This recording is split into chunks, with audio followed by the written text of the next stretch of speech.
streaming. Hello, Twitch Crown. I am sharing. I'm sharing on Discord, right, Mikey? Yes, you are. Okay. I can see it. Okay. I don't know who's saying any of this, but anyway. Oh, showdown time. Showdown time. I lost. It's only a game of poker.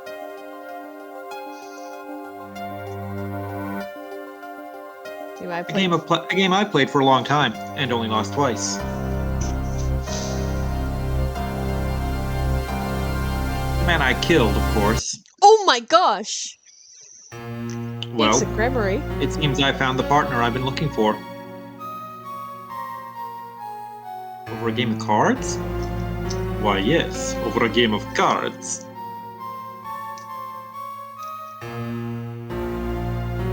That was how we first met. 7 years ago. 7 years ago. Phoenix Wright's final trial. Final, in quotation marks. Bro, he's gonna be... Destinies. Yeah, he's gonna be April 19th, 9:27 a.m. District Court, Defendant Lobby, number 2. Phew, okay. It's been a long time since I felt like such a rookie. It's my all-important badge. It shows that I am a defense attorney, Your Honor. Body found in hospital room, shot in the forehead. Touch the check button for details, Starburst. Oh my. Oh wow, somebody shot the clown too. Damn. I mean, to be fair, I would have shot the clown as well. Yeah. Cause of death, Magnify's autopsy report. Cause of death, single gunshot to the head. Estimated time of death, 11 to 11:30 p.m. No profiles? Oh. Gotta try and relax. Oh. Hey, Ethel. Shoddy Enigmar. My client in this case. Usually goes by his stage name, Zach Grammary. I would think it was supposed to be Shady. No, it's Shoddy. I mean, you're the one voice acting. Magnifique Grammary. The victim in this case died after being shot in the head while in the hospital. It's unfortunate. Ah, good morning, Mr. Enigmar. You can voice Shoddy. Okay. I don't know what voice to do for him. I was doing something like this. I'm sorry to have sprung this on you so suddenly. Like kind of an Italian accent. I'm sorry to have sprung this on you so suddenly. Like Italian Dracula, kind of. I received the files from your previous attorney only yesterday. I want to suck your blood, Phoenix. I want to suck your garlic bread. Honestly, I'm not entirely sure I'm prepared. I understand. I am asking the impossible of you. Yeah, well, you haven't really told me what happened yet. All we did was play cards. And that was enough. Actually, it wasn't. Trust me. I'm the lawyer here. Oh, baby you can also Trucy. voice Little You can also voice Little Trucy. Oh, she's so sweet. Oh, morning, Daddy. Ah, I'm so glad you came. Oh, you okay, Daddy? They picking on you? Ah, ha, ha, ha, ha. I will suck this attorney's blood. I mean, I am fine as always. This old boy is here to help me after all. That's young man to you. How old is Phoenix in this case? Like, is this just after Trials and Tribulations? I think it's at least the same year. So I think it's yeah. I think 26 in the first game, so he'd be like almost 30. Yeah. Maybe. I don't know. I don't remember. Good morning. That's a cute outfit you have on. Thanks! My first show's today after all! Oh, I'm sure it is. What the heck is she talking about? Who's speaking? Oh boy! Huh? Me? Look what he started.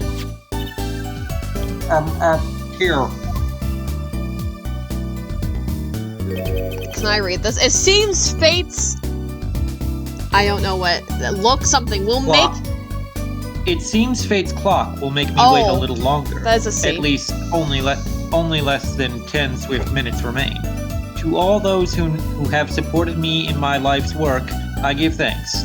Farewell, Magnifique Grammary. What's this? I don't know. I just got it over there in the hall. He told me to give it to the old boy in the blue suit with the spiky hair. He said it was really important. What's this? A memo for you or some such? Not from the looks of it. What is this? Looks like a page from someone's diary. I'll give it a read later. Fake even though evidence. I've already read it. Notebook page. Add to the court record. Well, how do you feel about the trial today? We'll get through it. Somehow. I may lose my badge in the end, but... Nah, that'll probably never happen. Incidentally, the prosecutor today is a new fuckboy, I hear. And he's so hot. An easy win then, yes? They're calling him a true thoroughbred in the history of the prosecutor's office. Wait. Clavier is super young then. Because he's 24, 7 years later, which then would make him, what, 17?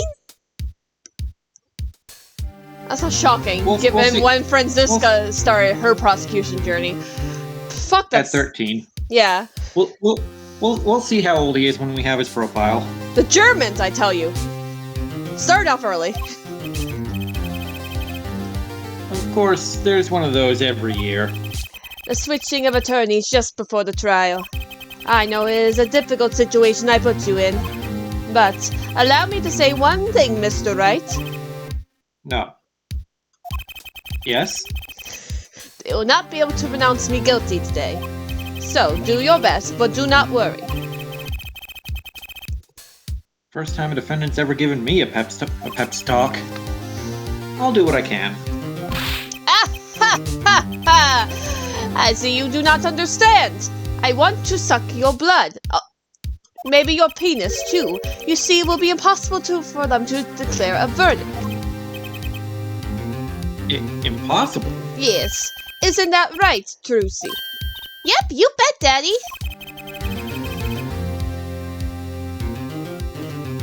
My first look at the case was only yesterday. The information I was given was a tad bit lacking, to be honest. Still, I'll do what I can, for their sake. I believe the curtains will be lifting any time now. I am in your So capable hand, Mr. Wright. So Zach was the club, Trucy was the diamond. What was Valent again? The spade, I think? Yeah, he was a spade. So I guess that leaves the mysterious fourth member of their troupe as the heart. My client is Shoddy Enigmar, known to the world as Zach Grammary. A wildly popular magician, star of Troupe Grammary. His mentor, Magnifique Grammary, was a rare breed of magician. He single-handedly ushered in a golden age of stage magic, until he was shot dead. And Zach Grammary is the suspect. April 19th, 10 a.m., District Court, Courtroom number 7. Ooh, yeah, baby. Court is now in session for the trial of Shoddy Enigmar. The defense is ready, Your Honor. Ah! I know we already got a glimpse yesterday, but he's also my profile on Discord right now. Just thought this important to mention. Yeah, he's a fuckboy in the present. He's a super fuckboy here in the past. Is prosecution ready? I was just thinking, is this what all the fuss is about? Can we see how old he is yet, or do we have to wait till... We probably have to wait till we get his name. Bit of a buzzkill, really. Buzzkill? Is this some new kind of crime? One of the worst. This is a trial, yeah? Where's the sweaty palms, the pounding hearts, the mom's spaghetti? Mom's A good. Gavin Near's concert's got 10 times the thrill this game's got. Who are you again? Clavier Gavin. Check my profile on Instagram. No, we got Trucy though. 8! Enigmar. Is that Gremory's daughter? Oh, you have to read this. Trucy Enigmar, Zach Gramory's daughter, already dresses the part of a witch to the hilt. I came. You could have ended there. To get the party started. Legally, yeah. Can I see his profile yet? Let me see it. Let me see it. Let me see it. Let me see it. Gavin, defense attorney Christoph Gavins. Figures my bro's more famous in this part of town. But I'm the cooler one. Clavier Gavin. Lead singer for the mega hit band The Gavineers. Even Phoenix liked them back. You're out of your league, rock boy. I know what you're thinking. You're out of your league, rock boy. Flavie, are you also a mind reader? True, my debut single, 13 Years Hard Time for Love, went platinum overnight. That's a long fucking title. But that's just a hobby to me compared to this, yeah. Talkative, aren't you, fuckboy? I like your affected Euro rock accent, by the way. I'm just getting warmed up. Hair, turn you right. Okay. He doesn't have That's a long title. He doesn't have a funny name for right yet, though. Hair, forehead. That's because he doesn't want to fight. He doesn't want to fuck Phoenix. That's it. But he does want to fight him. I don't remember if Clavier does give Daddy Phoenix a cute nickname, but if he did, it would probably be like Hair Spikes. Hair Daddy. Are you okay? No, I'm dying. Perhaps you would be so kind as to fill us in on the case. Achtung, baby! Time to call on the opening act! What was his name again? Ah, yes. Detective Gumshoe. Hit it! Oh, Jesus. You Let can me be have... Gumshoe.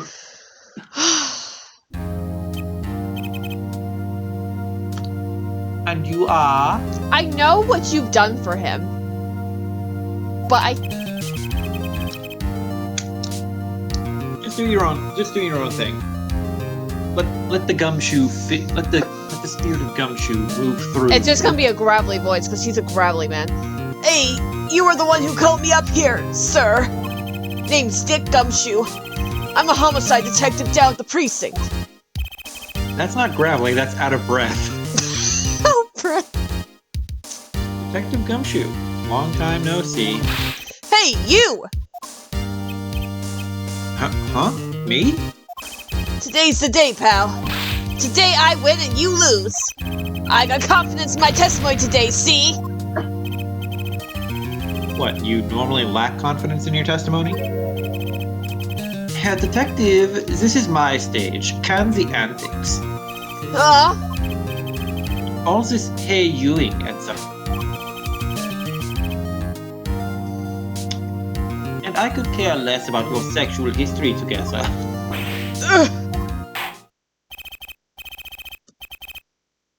Very well, Detective Gumshoe, if you would. Please tell us about the case at hand. It happened 6 days back in a room at the General Hospital. The facts are as simple as they come. Here's the crime scene. The victim was a patient asleep in a hospital bed. The killer comes in, puts a pistol in his forehead, and BAM! Lights out! Them's the facts.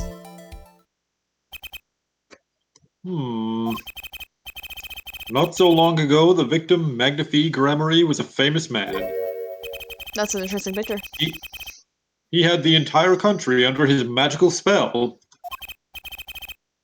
Ah yes, the great witch. He retired years ago, though. Say the name Magnifi to one of my generation, and you would be lucky to get the blank stare. Yes, though I'm sure the youngsters today know his disciples even better. I dare say Troop Gramory has made quite a name for themselves. Anyhow, the retired Magnifique's been in the hospital for the last year. What was it? Mal-ignorant tutor or something? Doing something to his liver, I think? Yeah. A malignant tumor, perhaps? In other words, he had liver cancer. He had only 3 months left to live, in fact, before the crab snipped out his liver. Magnifique's chart added to the court record. Diagnosed with a malignant tumor, given 3 months. Touch the check button for details, Starburst. Patient's name. Patient's name. Magnifique Gramery, age 67, male. Old. Notes. Malignant tumor in liver has progressed to final stage with no hope of recovery. Patient has 3 months to live. Patient has chronic diabetes, requires regular insulin. That's really unfortunate. And also anti-crab spray for all the cancers. Hey. Yes, he is 17! Oh my god! Why are all of them so young? Why are the Germans so young? Clavier Gavin, age 17. Gender, male, probably. Star prosecutor and leader / vocalist for the rock group The Gavineers. Probably. Dick Gumshoe, age 32. Homicide detective at the local precinct, in charge of the initial investigation. Dummy thick. Dummy thick. The facts do seem simple enough. But something's not right. The victim was already having a 3-month stairway to heaven. And he's climbing a stairway to heaven. Why not wait for him to knock, knock, knock on heaven's door? Why shoot him? I wouldn't have put it quite so lyrically, but it's true. Why make the effort to commit murder when the victim was about to die? Incidentally, the victim has a serious case of diabetes. Diabetes? In fact, he was about to shoot up with insulin. Then he was shot with a pistol. The syringe was found at the crime scene. Chronic diabetes and crabs. As much as it pains me to say it, the victim was clearly at the end of his life. Small syringe added to the court record. Ooh, are we going to get to examine that in 3D? In 3? I believe the question before us is clear then. Small syringe, used for administering insulin shots, has been washed and shows no signs of use. Ooh, 3D! 3D! Everyone's favorite Ace Attorney mechanic! Oh. I always hated getting shot. Same. I guess Magnifique was giving himself the insulin shot. There's no way I could do that. Wait. If Magnifique used this to inject his insulin, why are there no traces of it having been used? Suspicious! Something to keep in mind. Player. Suspicious! I probably won't forget this. Maybe not. We'll find out. Hey, Daniel. Hey, Daniel. Why did the killer have to shoot this dying man? What reason could he have had? Very well, detective. Perhaps you can enlighten us as to the circumstances of the shooting. Yes, sir. I'm hearing myself in your mic, by the way. A very faint echo. It's coming up through on the stream. Kethel, Daniel, either you hearing it? Or is Mikey just going crazy? Well, I'm not going crazy. It's just it might not be coming through on the stream, but it is bothering me. Nope. Nothing I can do to fix it either. I don't know why it's doing it. I'm wearing headphones. Shouldn't be doing it, so. Maybe it's my headphones being too good and being able to pick it up when theirs aren't. Maybe. Anyway, The Circumstances by Dick Gumshoe. After all, I am wearing a pair of incredible AX1s. Promoting them again. Actually, the victim kind of ordered the defendant to do him in. A few days before it happened, Hashtag not sponsored. the victim sent a letter ordering his own murder. The defendant did what was asked of him and shot the old man in the forehead. The bullet was fired from the pistol found at the scene, no doubt about it. And the pistol definitely belonged to the old man, sir.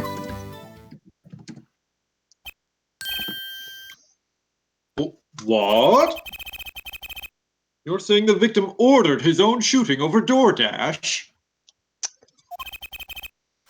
It's quite... So says a fact. I have here the letter in question.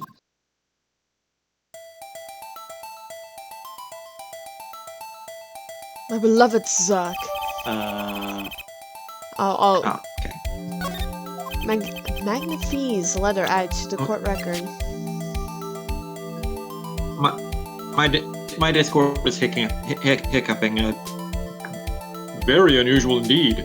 Letter asking Zach to shoot him. Touch the check button for details. You can read it now.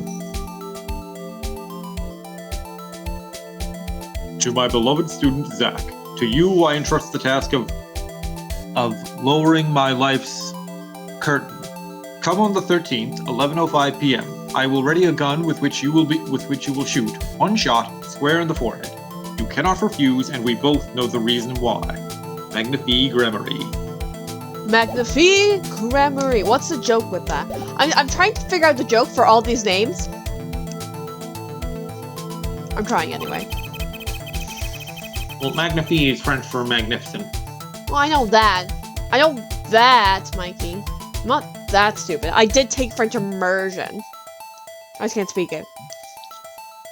Not every name is a full pun on its own. I know. Although, could such a thing as a letter really cause one to pull a trigger, I wonder? I believe the answer to that question can be found at the end of the letter. Ah, you cannot refuse, and we both know the reason why. Detective Gumshoe, can you explain this to the court? Unfortunately, Can you explain anything to the court? Unfortunately, no, Your Honor. I'm dumb as rocks.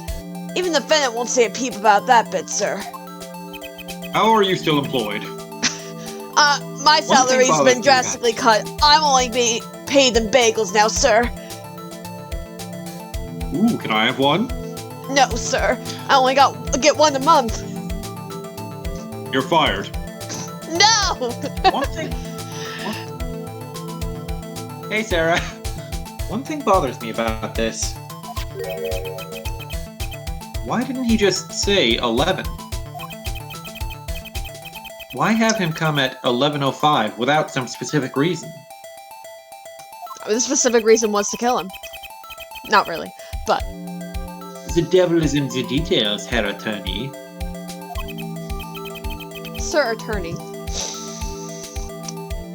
Well, was there some reason? As it turns out, there was. Every night, for a half hour starting at 11.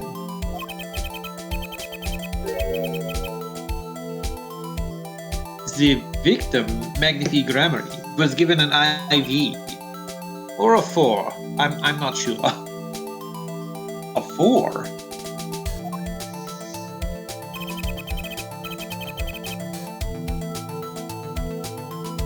There it is in the picture.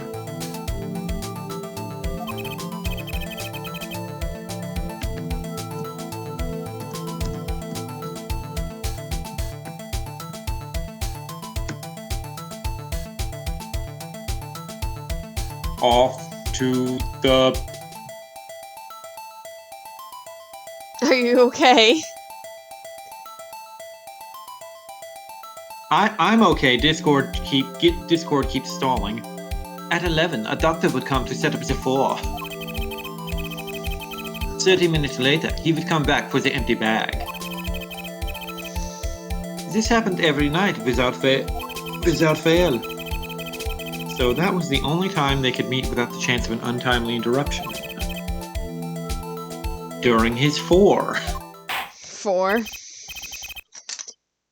Very well. Shall we begin? Mr. Wright, your cross-examination, if you would. Well, it's definitely not a 6. Something else. What's Yeah, this you're right. reason he couldn't refuse, I wonder? He could have at least mentioned it to me. You know, his attorney was trying to defend him. The circumstances. Press. Just because he got the letter doesn't mean he went through with it. I hope you know that I'm fighting the urge to start the lines because I'm so used to being the attorneys.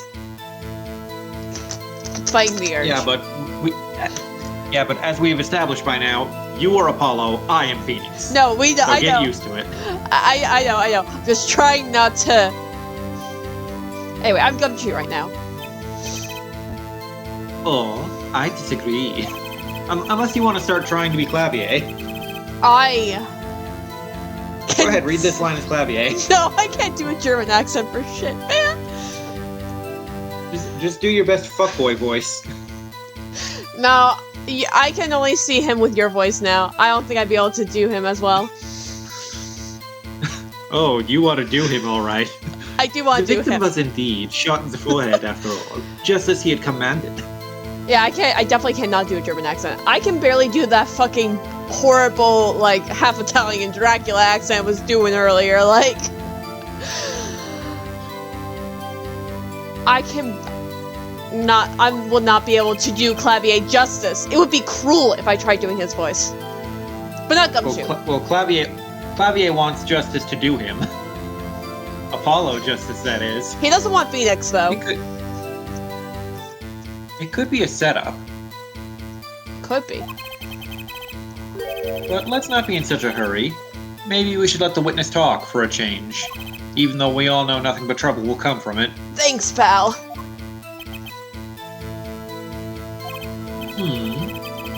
Fine. I can play it slow as well as I can play it as well as I can play it fast, Vink. On with the testimony, Detective Gumshoe.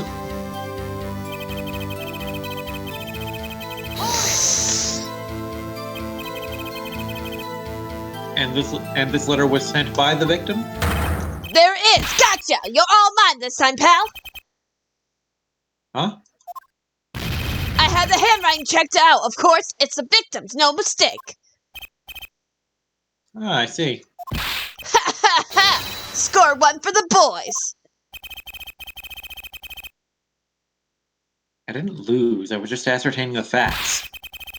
So, why am I so annoyed? But a letter ordering your own death, you can order that now. Things aren't what they used to be, I guess. I'm not sure this is exactly commonplace even now, Your Honor.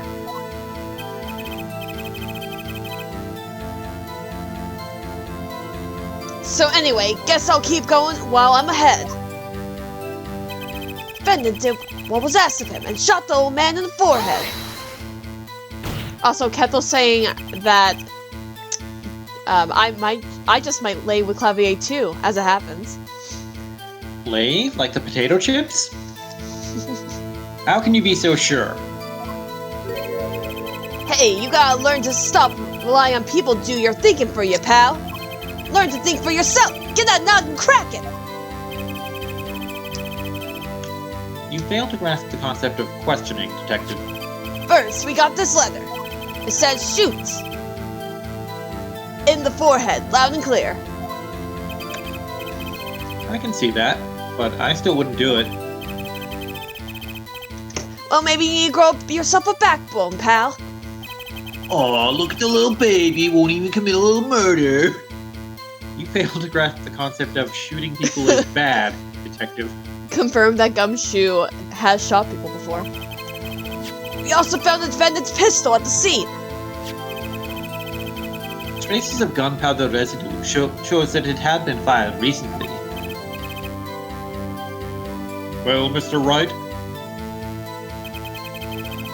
As far as I can tell from looking at this photo, there seems to be no issue with the prosecution's claim. I see one gun and I see one bullet hole. I can't see how you could possibly argue your way out of this one, Mr. Wright.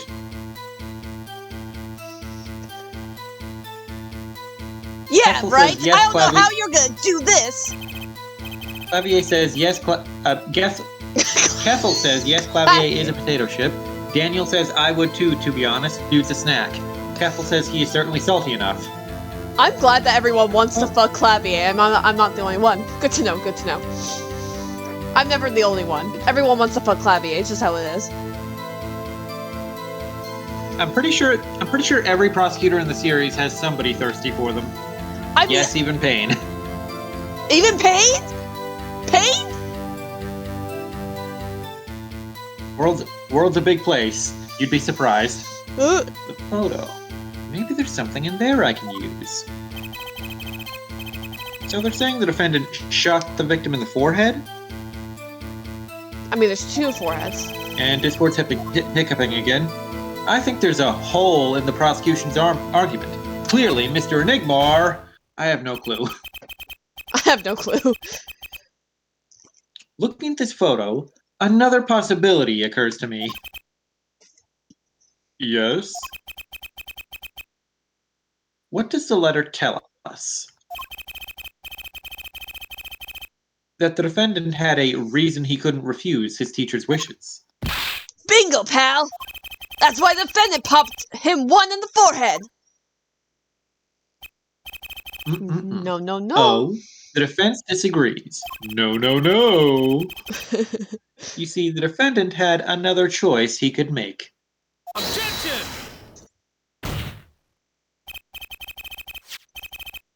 But, and you can prove that with this photo. Also, Starburst, does this still make you vet even 7 years ago? Yes! But I love how Clavier, you can clearly hear that his objection voice is not German. And I think that's really funny. Even though he is German. And I think that's really funny. Objection! I can prove he had a choice, yes. Yeah, Franziska's objection is clearly not in a German accent either, even though we give her one, because she'd been prosecuting in Germany from the age of 13 to like 18. So the defendant might have fired like he was ordered. I could see Clavier less likely to have a German accent because, I mean, his brother probably doesn't have a German accent. We don't know. Clavier has been like living and performing in LA for a while. If he did have a German accent, it might have like diluted by now. Yeah. But he didn't shoot the victim's forehead. Well, let's hear what you're thinking, Mr. Wright. No thoughts, head empty. If he didn't shoot the victim's forehead, what did the defendant shoot? I'll load into your mom, Your Honor. My mom? Take a closer look. See? It's been shot in the forehead, too. Ah! There's a hole in its forehead. Yes, and a hole in the prosecution's claim. Nice line, Phoenix. Nice line, Herr Attorney. And I suppose you have a reason as to why he'd shoot the clown doll. He didn't just shoot the doll. He shot the doll's forehead. His forehead? Ah! He's fighting quite an awful lot there. Let's read the orders once more, shall we? You will shoot one shot square in the forehead. Which is exactly what he did. He shot the clown doll square in the forehead.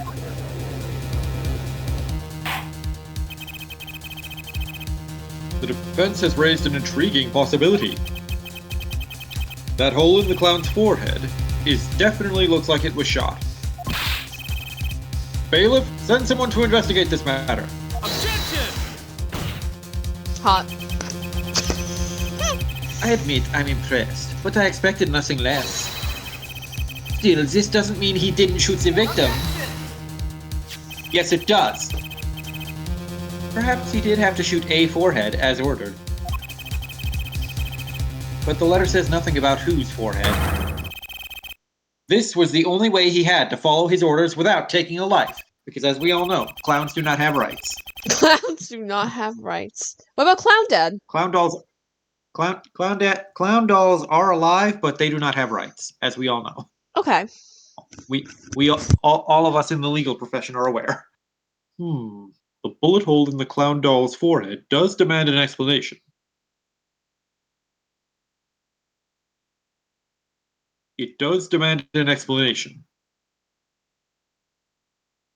It does demand an explanation. If you said anything, I had to grab a charger real quickly. The bullet hole in the clown doll's forehead does demand an explanation. It might very well be a clue, yet Prosecutor Gavin is right. It alone does not prove the defendant's innocence. I wouldn't be the judge if I didn't dick ride the prosecution. You cannot say for sure the defendant didn't shoot the victim. Get fucked, boy! Daniel says, after Moe's testimony, clowns lost all legal rights in Japanifornia. So sorry, Mr. Wright. How sad it is to see the mighty fall. How sad it is to see the novice's overconfidence. Fuckboy. Fuckboy. Fuckboy doesn't realize just how big this little hole was going to get. Oh my. Now I Goatsy. canonically think that Phoenix calls Clave fuckboy. Canonically. Only in his head. Only his though. his Never to head, his of face. course. Only his head, of course, but this is what he does. He never calls Clave by his name in his head. Or the prosecution. He's just like, fuck boy. This is canon now.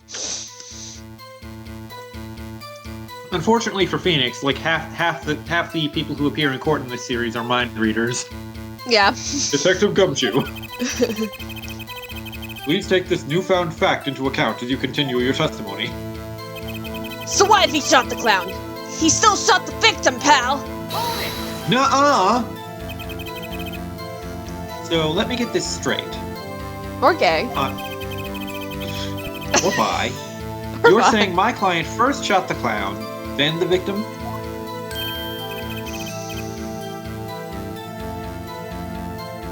Hey, not a bad summary, pal. I keep forgetting I'm Gumshoe. It's funny. Daniel says Phoenix is just really easy to read. False. Telepaths. Canonical. Absolutely. More of a confirmation than a summary, but whatever. We do not have the gun in our court record yet. But we do have this.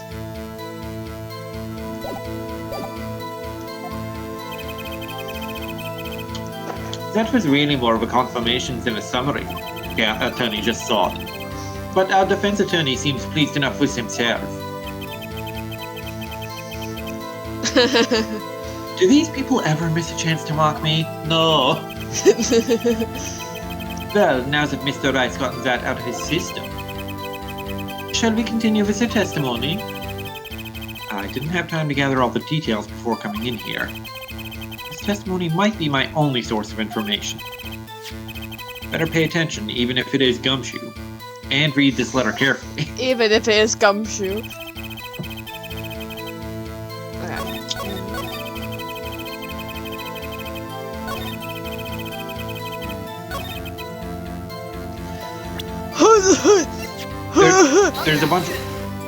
There's a bunch of stuff we didn't press at all.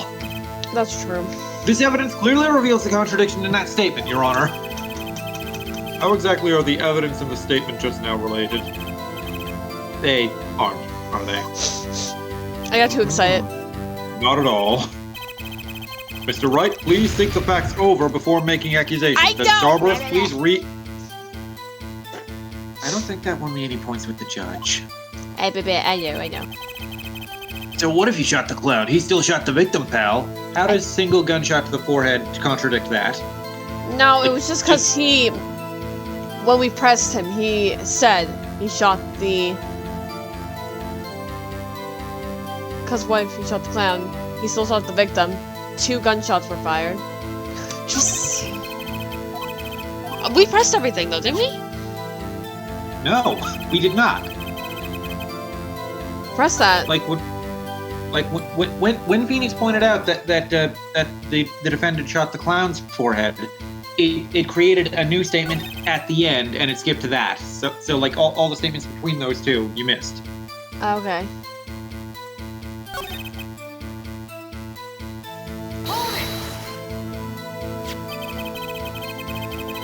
You mean this pistol? The one in the crime scene photo? That's the one! It's a funny-looking gun, there's no mistaking it. He compared the bullet taken from the victim's skull with the bullet fired from his gun. The rifling marks on the bullet were a perfect match. So you verified the murder weapon, in other words. You bet we did! But it's still not in their evidence, despite you verifying the murder weapon, which means it may not be the real murder weapon. May, or may not. But it may. Why are you so certain? What pile of sand has your head been stuck in all this time, pal? You never heard of Zach and Valen's quick draw shoot-up? Huh? What's that? One of the defendant's specialties. Ooh, who's that pretty lady? She's pretty. Zach and Valen stand on either side of a girl! A girl who they're fucking! Then they shoot! The bullets and they don't both hit shoot her. a load into her. Instead, they hit everything else on stage. Hang on. Instead, they hit everything else on stage! That was one of the pistols they used in their show. Do we actually get the pistol now? Got a great design, huh? The kids love it. Many boys and girls joined the police because of that pistol, I hear. Detective Gumshoe, are you one of them? Absolutely. That would explain a lot about Detective Gumshoe. Troop? Yes. Troop. I go to say trope, but it's troop. Troop Grammary stopped doing the act a while ago. The old man held on to the pistol ever since. The court would like to see the Now pistol we in finally question get it. so we can add it to the court record. Please. Please. You got it, sir. Here she is. Well, she truly is a blast from the past. It's a staged pistol for a magic show, see? But I can fire real bullets. She looks so much bigger in real life than on TV. Yeah, but it can only hold one round. Don't refer to her as it, Detective. Wow, it could only hold one round. By the way, the pistol's firing chamber is empty, and its shell traces haven't been fired recently. So, were any fingerprints found on her? Unfortunately, no. Of course, the defendant is known for wearing gloves. We might say that a lack of fingerprints is in fact a fingerprint of its own. We might not. Aha! Intriguing point. Well made. Here, let me suck your dick. Let me suck your dick. Whoa, whoa, whoa. Not well made. Not intriguing. Get that dick out of your mouth. No.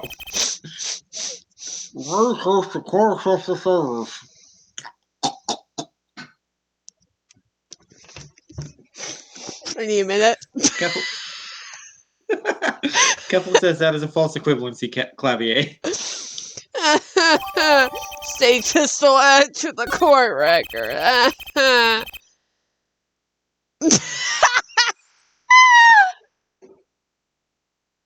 My grandchild gonna kick our thing off. Meanwhile, he's sucking dick. What do you think he's referring to? No! Daniel says we can all take turns, don't be a hog.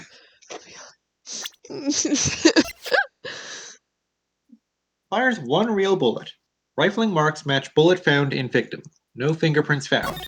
She is very pretty.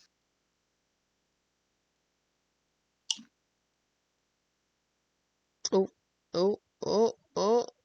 There we go. Then 3D. If you look closely, you can see how she's made to bend here. She's a one-shot only model, and I guess this bend is where you load her. So, she's the famous Grammary Golden Gun. They say kids used to love pretending they had one of her. I wonder if they pretended to miss their targets, too. Keffel says I like that Clavier mentioned the defendant often wears gloves, then doesn't bring up testing said gloves for gunpowder residue. Yeah. Well, I mean, to be fair, he might have changed gloves between the incident and the trial. But now it's time to return to our testimony, and for me to get my mouth off that dick. So Evie shot the clown. He still shot the victim out. Now do I present the gun? Now you make a save state. Now I make a save state. You're right. I forgot that they exist. Objection! Okay. It was the one shot thing. But anyway. The trickiest cases often seem the simplest. Prosecutor Gavin, you missed the bullet hole in the clown's forehead. If you hadn't missed that, you might have come to a very different conclusion. Understand?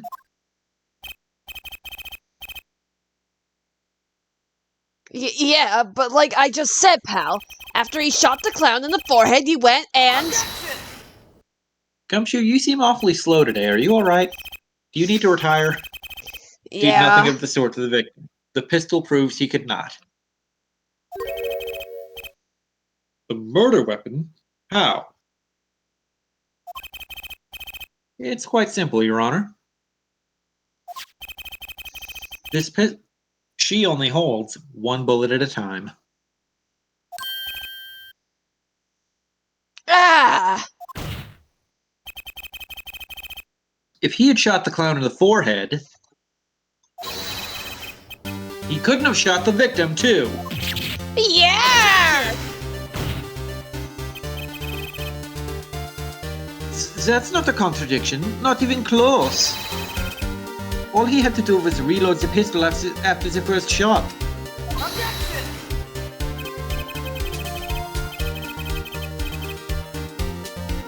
Oh, where did he get the extra bullet? They're not so easy to come by, you know. If you claim the defendant had one ready, then prove to us how he got it. Ugh.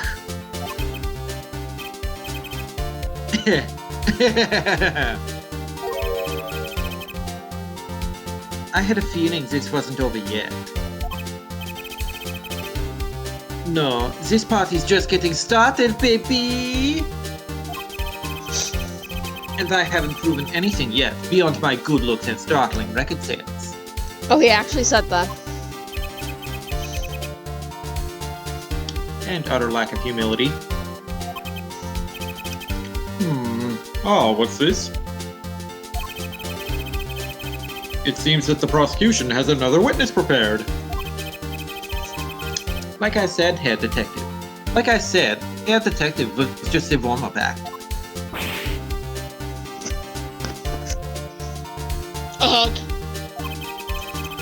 I'm getting a dial tone in my ears, and I think that's these headphones' low battery warning. So I might need a minute in the next like half hour to turn on push to talk or something. Okay. Now that the audience has gotten a taste of what's to come, they're ready. Ready for what? For my decisive witness, of course. A witness who, you will find, can prove one thing for us. That it was Zach Gramery who shot the victim in the forehead. Very well. We will pause for a 15-minute recess. This might be my lucky break. I'll need that 15 minutes to talk to my client, Zach. Court is adjourned. Or is it? Or is your mom? Alright, that's it for tonight, Twitch crowd.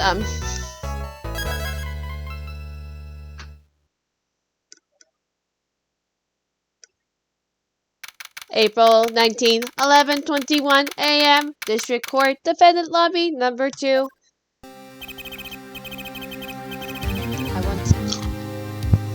Very impressive, Mr. Wright. I have to say, I expected nothing less.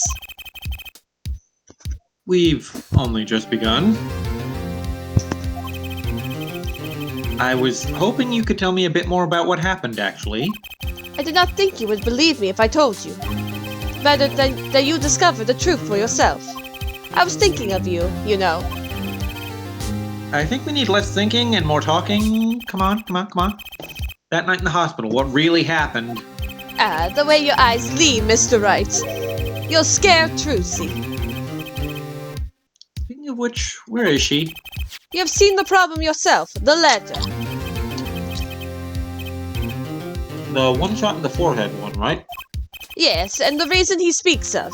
I could not deny my mentor's wishes, even if it meant my own death. Why not?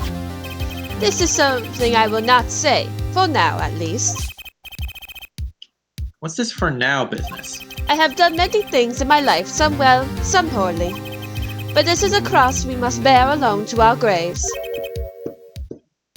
We? You The wanted to Nintendo console? You wanted to know about the night of the incident. Finally. This guy sure likes to take his time getting to the important stuff. Of course, I had no intention of shooting my mentor. I snuck into his room that night at the appointed time, and found there upon his bedside table 2 pistols. 2? Yes, the one I had used on stage, and the one that had been used by my partner, Valent. Oh, for the Zack and Valence quick draw, whatever. My mentor had the look of one sleeping. I stood by his bedside, hearing only the light sound of his breathing. Then I took the pistol into my hand. I cannot deny that my resolve faltered then for a moment. You faltered? You mean you thought about shooting the man in the face? Recalled, there was a reason I could not refuse his request. I did indeed shoot him in the fucking head. His last such request, though not his first. So there were other requests you couldn't refuse before? What is this, The Godfather? To be honest, I've not always been steadfast, and I fear I brought pain upon Trucy. Was Magnifi coercing his disciples somehow? I like how that is in orange. Anyway, highlighted. Just what was going on in Troop Grammary? Not growing on. Going on. Yet in the end, I did not shoot him. Instead, I turned and shot the clown. I took the pistol Because I fucking hate the clowns. I took the pistol I fired and placed it in my pocket. In your pocket? I believe if you examine the bullet in the clown's head, you will find it to be different from the one in my mentor. What was those called? Rifling marks. Yes, well, that is all I have to tell you concerning the case. Concerning the case? What, are we going to be best friends, or are you trying to marry me or something? You mean No. there's something else you can tell me? You are a fascinating man, Mr. Wright. Thanks? Yes, there is something. My mentor, his eyes opened. What? Magnifi Grammary is still alive? The old devil, he was not asleep, you see. Of course, the gunshot would have woken him anyway. Naturally. And then we had our last discussion as mentor and pupil. It was not a long discussion, maybe 5 to 10 minutes or so. Are you going to tell me what was said? What did you talk about? Mr. Wright, did I not just tell you?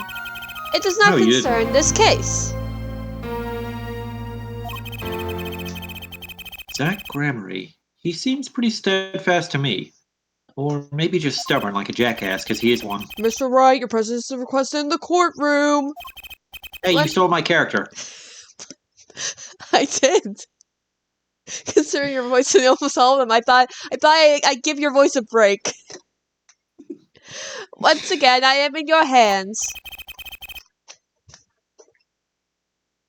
Right. Let's get back in there.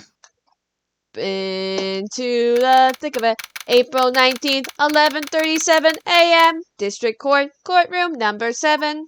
Out of the frying pan and into the lava. Court is now back in session. During our research, a bullet was found in and dug out from the clown's head. Well, this is news. And the rifling marks? There wasn't time to do a detailed analysis. So as I did find that the weapon type matches the murder weapon. Well, that's not very conclusive, is it? Which is why I'm about to call my very decisive witness.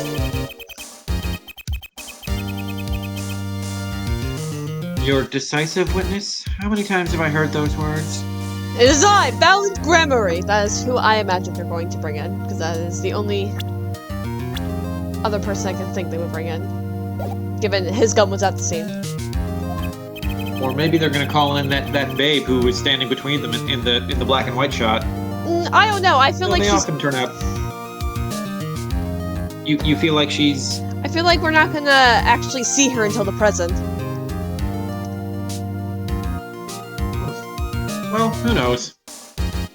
Maybe we'll never see her. Maybe she was just in there for filler. Just an illusion. So they often turn out to be far less decisive than you think. Oh, don't worry on my account. I'm quite confident the witness will do the job. Kethel says kind of farcical to not delay the case to have the second bullet tested fully. I mean, the whole conceit of this series is that like trials have a 3-day limit, so like they kind of don't have the time to wait. After all, he is intimately acquainted with the players in our little production. Being the other half of Troop Grammary's famous duo, Zack und Valent. Valent Grammary.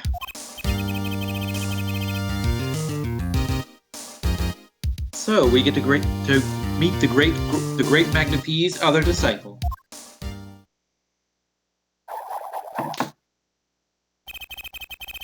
Perhaps we'll start by asking your name and occupation. Valent Grammary, magician. Okay. And you're the decisive witness, are you? You can prove your fellow student, your partner's guilt. Fate. The grand illusion filled with traps and tricks. I give him a kiss. I would not fuck him, but I give him a kiss. Well, of course you would. He has the heart. Wait, the shooting took place in that hospital after 11 o'clock at night. If you're a witness, does that mean you were there that late? Kethel would give 3 kisses. If one were to deduce this logically, the conclusion is yes. Okay. I always get the characters, don't I? I have an interesting fact for you. You see, several days before the crime, my witness received this. That looks very familiar. Well, wait. That's the same letter Zack Grammary received.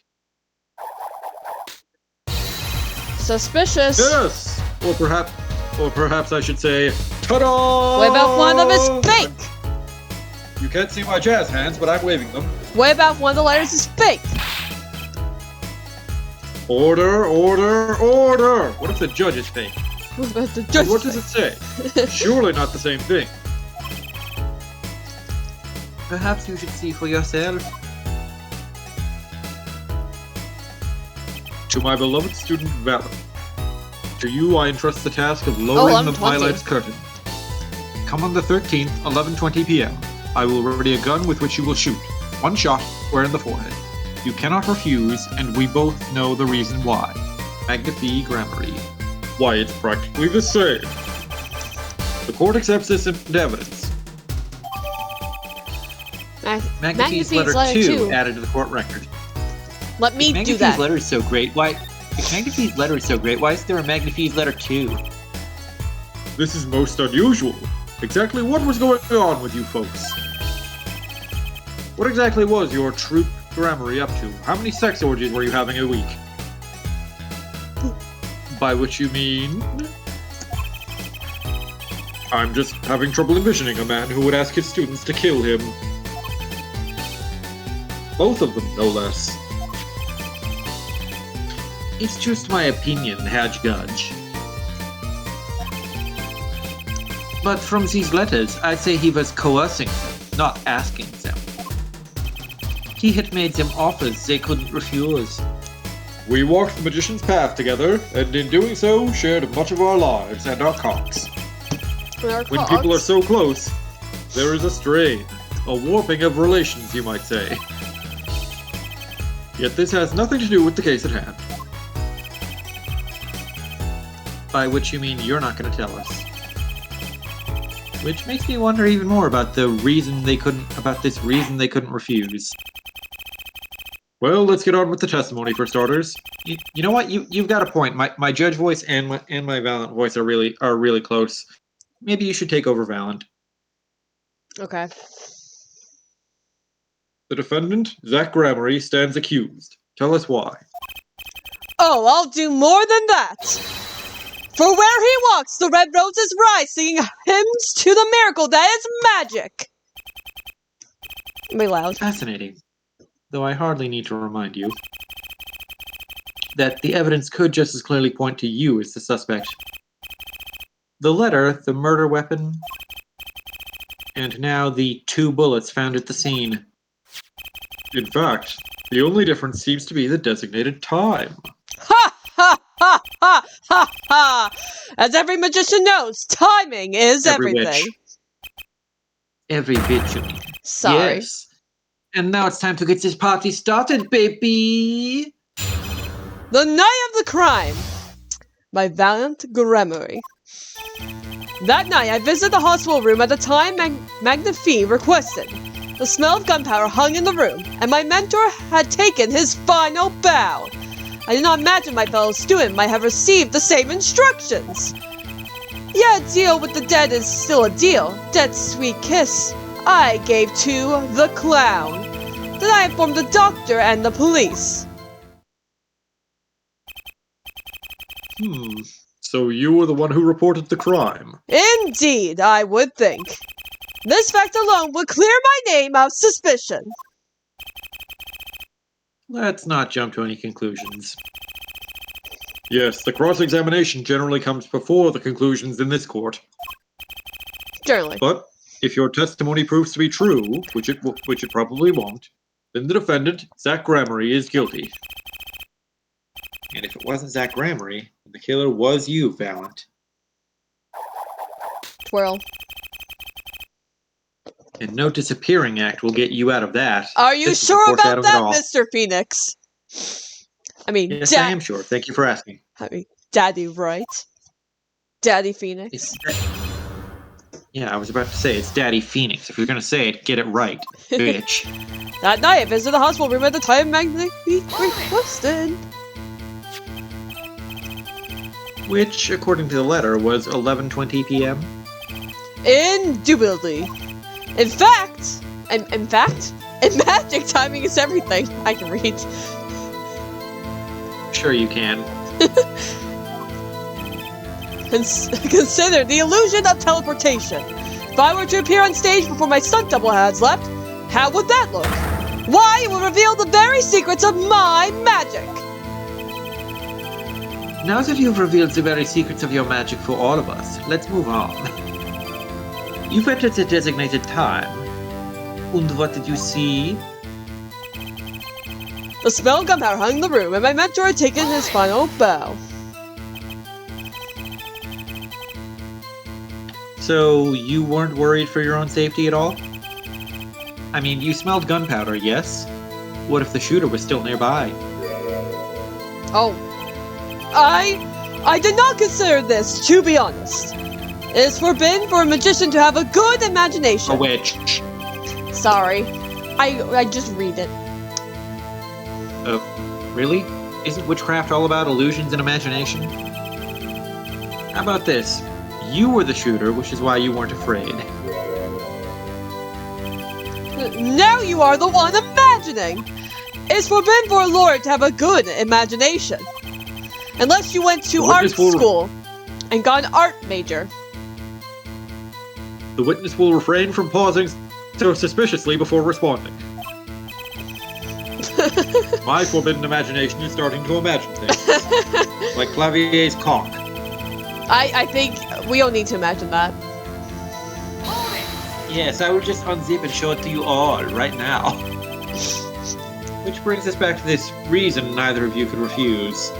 So it does, and my partner, he did not refuse. But Magnifi wrote the same thing to you. Why could you refuse if Zach couldn't? Because I have I mean, a will that- of steel. I mean, that one's obvious, Phoenix. When, according to Valent's story, when he got there, Magnifi was already dead. So, Because obviously, whatever Magnifi was holding over his head, he doesn't have to worry about anymore. Yeah. Because I have a will of steel, of course. I also do this trick where I bend steel bars, so perhaps steel isn't all too so strong. All too so strong. So you really just read the lines, huh? I meant to say all too strong, but I saw so there, so it became all too so strong. Yeah.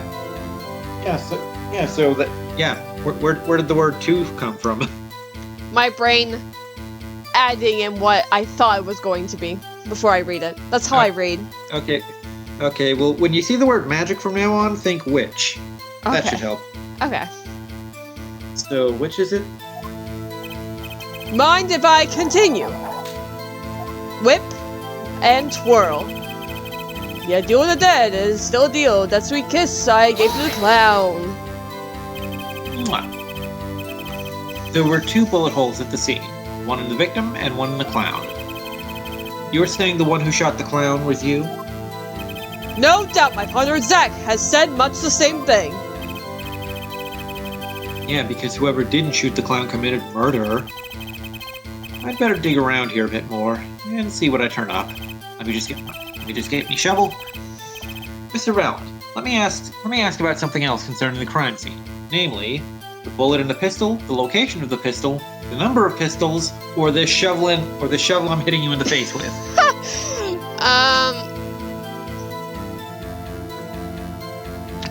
I don't know, it doesn't matter. I'll start with the bullet and the pistol. In order to shoot a pistol, you need a bullet. Where was the bullet? Phoenix giving some really good advice here. It was probably in the pistol, dummy.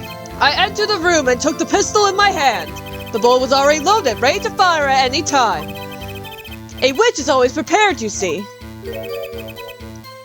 Prepared for death? Why did that actually help? Prepared for sex? One never knows when a miracle will be called for. A witch always has 7 doves in his pocket and a white rabbit up his sleeve. And a black cat by his side. Clearly, we're dealing with professionals here. Is this bullet that was loaded in the pistol really so important? Not important. Nuh-uh. Actually, let me ask about something else. Oh, I can actually ask about something else. Very well. The witness may Oh continue no, I with the testimony. do have to press again. What can I do but obey? Twirl. What can I do for you? Hold it! Alright, let me get my shovel back out and hit you in the face again.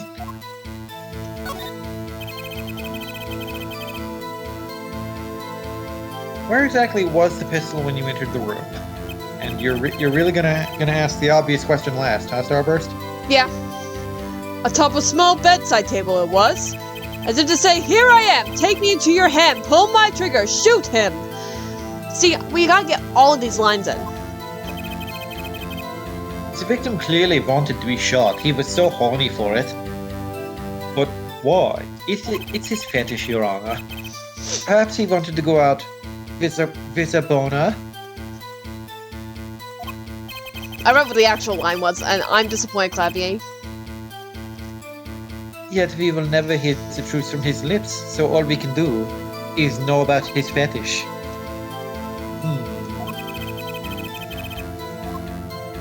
Is Magnifi's fetish all that important? Very well. Okay, we'll actually ask the real one now. Last time That's Phoenix it. is getting I'm out. getting me shovel. Get me shovel. The number of pistols.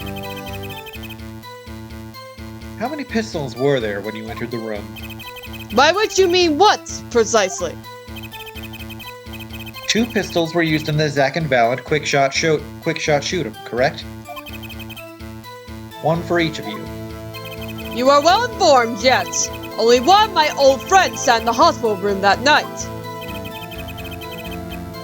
What did Zack tell me back in the lobby? Of course, I had Of course, I had no intention of shooting my mentor. So Phoenix flashbacks are also. He imagines everyone is in Super Mario. Of course, it's Trucy's favorite game. I snuck into his room that night at the appointed time. So Apollo imagined it because him and Trucy just play so often. And Phoenix imagines it because, well, even though he technically wasn't this his first meeting of Trucy. But anyway, that's funny. Well, maybe Maya and Pearl are Mario fans too. Yeah. And found there upon his bedside table 2 pistols. I took the pistol I had fired and placed it in my pocket. I see no problem with that statement. Only 1 pistol is visible in the photograph of the crime scene, after all. So you picked up that pistol and fired it? Indeed I did! Alakazam, Alakazing, Alakaboom! Alakaboom headshot. Is the number of pistols really so important?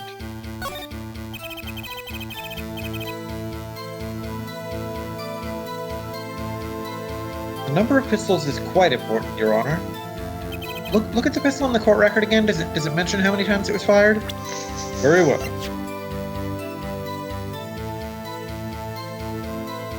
Okay. Yeah.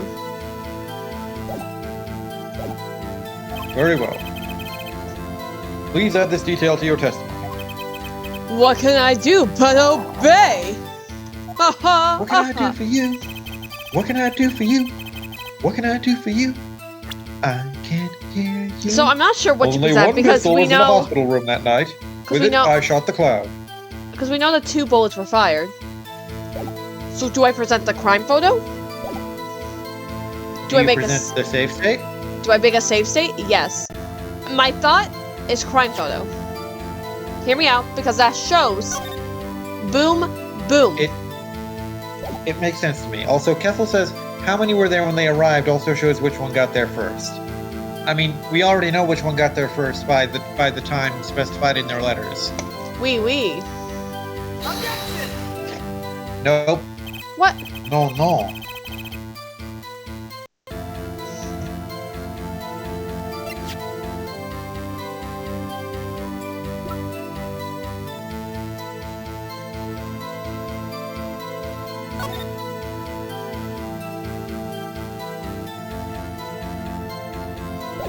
Kessel says I meant as in them potentially switching letters or lying. But their letters have their names on them, so like I don't think the order they showed up is anything. I'm not sure. The autopsy report? Objection! No? Is this not the right statement?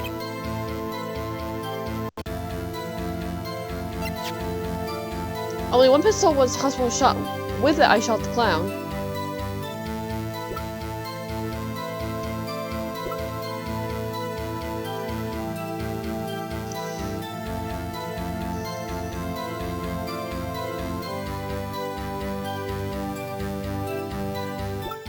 You didn't press this statement, did you? No, I didn't. Hold it! So you took the only pistol there and fired it? That's correct. And the pistol was this one, which was left at the crime scene? Good show. I see you too are a magician of sorts. And you're an idiot of sorts. Do you have any idea what you just said? Now do I present it? I see the fire in your eyes as you glance a bit. So how about heating up this trial a bit? This slow balance bore me. I've got a hunch, but maybe that's all it is. Maybe I should ask about something else? No. No. On second thought, let's run with this testimony for a while longer. Okay. So I do have to present something on that statement. So, he's saying... Yeah. I'm thinking this. Yeah, because Valent is saying that the pistol that was there, I was the one who shot that one. And the pistol we have in the court record says that this is the one that shot Magnifi. Yeah. So we've got him. Objection! Objection, Your Honor. Lack of evidence. Lack of bitches. Hey, I take offense to that. According to the defendant, Zach Gramery, when he entered the room, there were 2 pistols on that table. 2. Duh. One of those pistols he used to shoot the clown in the forehead. Then he left with it in his pocket. Of course, this is what he would say. Unlike the hapless clown, we must assume our defendant has some brains in his head. Well, what about what Mr. Valent has told us? You see, there's something about his testimony that doesn't make sense. What might that be? I Your told mom. you, I took the pistol that was there and shot the clown. Mm-mm-mm. That's your story, at least.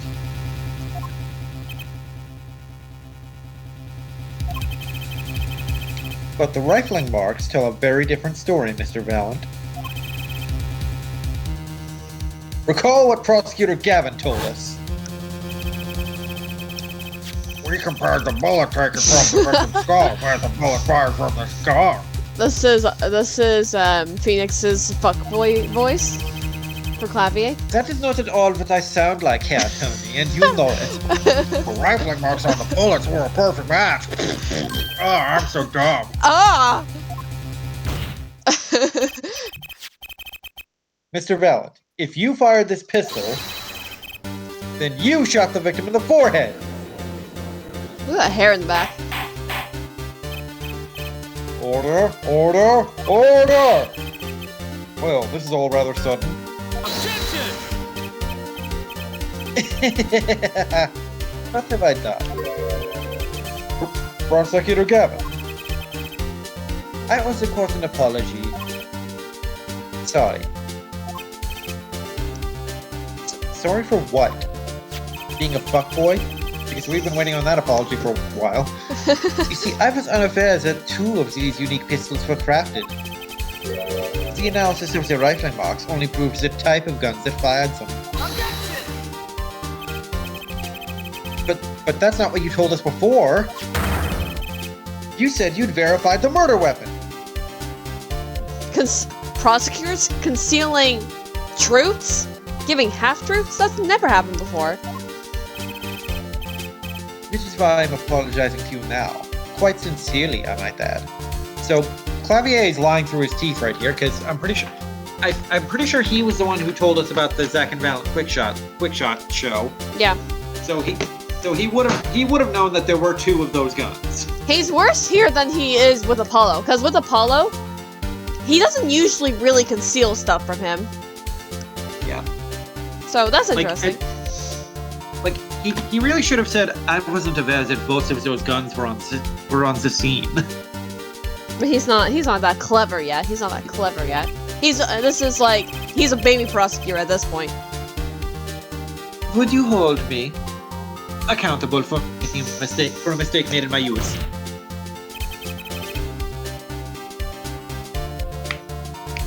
That was just this morning! I am still young. Yeah, you're fucking... old-timer. You're 17, bro. Yeah, it's a dancing queen age. And I might add, it wasn't really my fault. If the defendant had only admitted he took one pistol from the scene of the crime, we would not be having this pleasant discussion now. Valiant Grammary, Yes, Your Honor. you were presented to this court as a decisive witness, but you've proven to be more divisive than decisive. Objection! Like bitches. Kessel says I want to add that IRL ballistic markings are different for pretty much every gun, even if they are identical when manufactured. Yes, but also like real courts don't work like Ace Attorney courts either.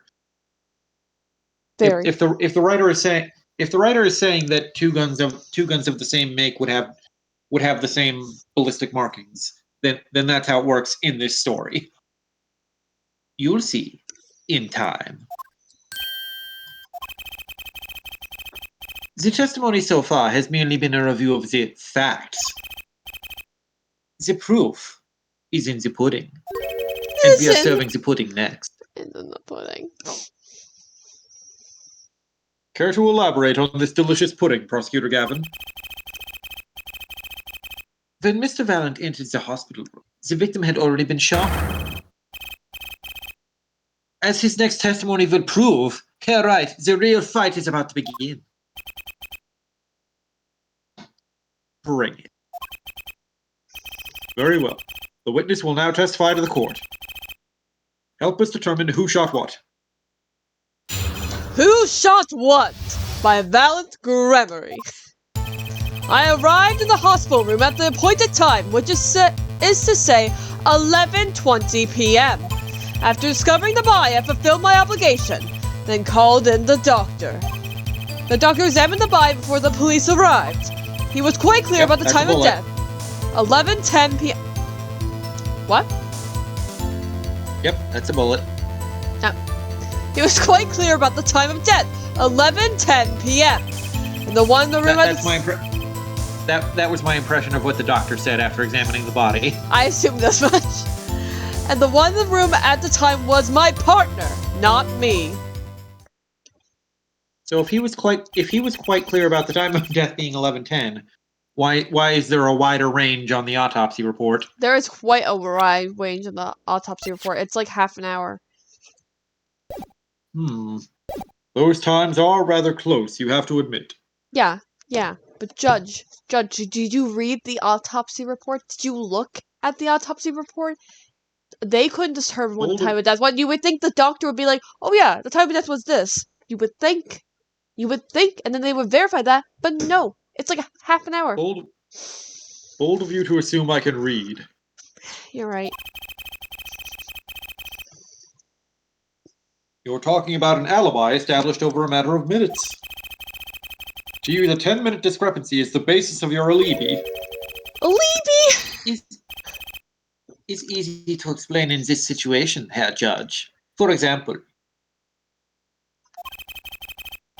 take our debut hit single, 13 Years Hard Time for Love. Cue to the song, press the button, and it will play for 2 minutes 15 seconds. Do it 100 times, the result is the same. Stream it now on Spotify. Your debut single was only 2 minutes and 15 seconds long? What a ripoff. Magic is a world of utmost precision. Hocus pocus requires admirable focus. And in the time of death determined by the doctor, there is an incontrovertible truth. Totally incontrovertible. Don't even try to controvert it. Are you sure about that? Yes, I'm totally sure. Don't even bother trying. Very well. The prosecution will... And we can expect the cross-examination to require the same level of precision. Does that mean I can't press every statement? I would hope the defense refrains from its customarily broad, sweeping accusations, lest we blur the focus out this case so clearly demands. Daniel says, don't just stream it on Spotify, you gotta buy it on Bandcamp. Bandcamp? Do you think I'm some sort of peasant? Point taken. Baseless remarks will result in a penalty. Yeah, there we go. Carry on, Mr. Wright. Carry on my wayward son. Don't you cry Carry no on my wayward son. Don't you cry no more. There'll be peace when you are gone. Lay your weary head to rest. Okay, I can't press every Don't statement. you cry no more. So we gotta be careful with what we're pressing. I read the hospital room at the appointed time. This is true. I mean, there's only one statement that stands out as suspicious Yeah. that we need to press. Or we might not even need to press it. We might be able to just shove the autopsy report in his face and be like, autopsy report, bitch. I'll try. I'm gonna press it first. I'm still making a safe start. I'm gonna press it first. Oh, I just noticed Phoenix got his health back between the first session and this session. I'm glad. I don't think I'm stepping out on a limb to say I have some doubts about this. How could the doctor be so precise with the time? Especially since the autopsy report is not very precise. We do usually only get an estimated time of death. True. A range of time, usually about half an hour. I'm not sure I've heard of a verified time of death. Magic reveals it revels in making the I corrected myself. And making the complex appear simple, but reality is the opposite. What appears Yeah, complex, after I corrected you, you're welcome. in this case, is a simple matter of subtraction. I see another person has done their arithmetic homework. The point here is the force the victim was taking.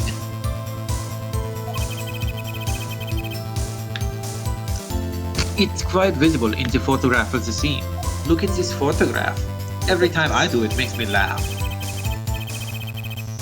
You see that clown? He got shot in the head. That's hilarious. Recall what we heard earlier about the victim, Magnifi Grammary's schedule. Every night at 11, Magnifi took a 4 drip for 30 minutes. I can see the 4 bag right there, yes. Now, look a little closer. Follow the tube down from the bag to the end. Ah! The needle's been removed! Doubtlessly, it fell out when he was shot. That would seem to be the case. When the needle comes out, the 4 no longer drips. Ah! You could just measure the remaining 4 liquid. Precisely. The 4 liquid functions, for our purposes, as an hourglass of sorts, or more like a 10-minute glass. This is how the doctor determines the time of death. From the amount remaining in the bag, it was determined that the 4 had stopped 10 minutes after administration began. But like, wasn't the syringe not used? I don't know if that's like his self. That's a syringe, not the 4. Yeah, but I thought they had to. Like, look at the crime photo again.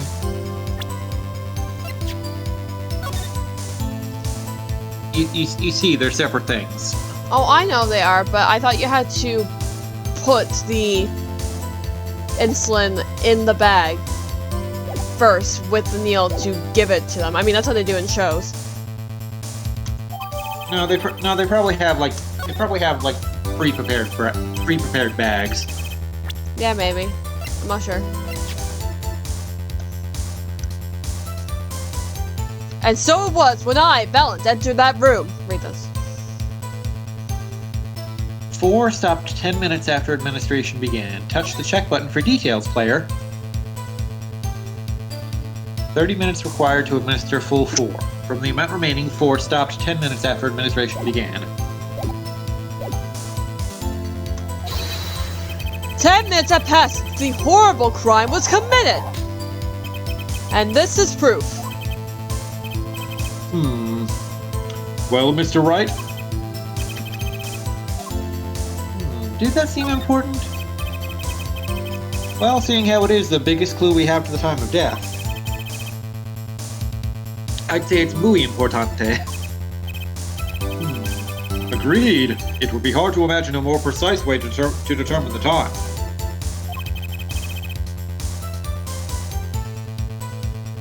Behold the power of arithmetic. Very well. The witness will add this detail to his testimony.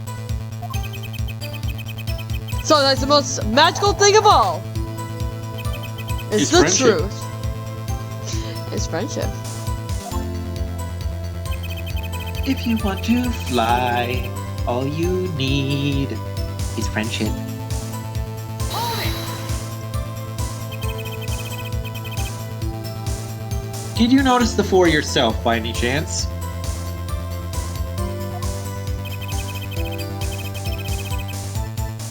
When first I entered that room, the scent of gunpowder assailed me. Next, the mark of death upon my mentor's forehead. And then his left arm did I spy, a rose, drooping and wilted.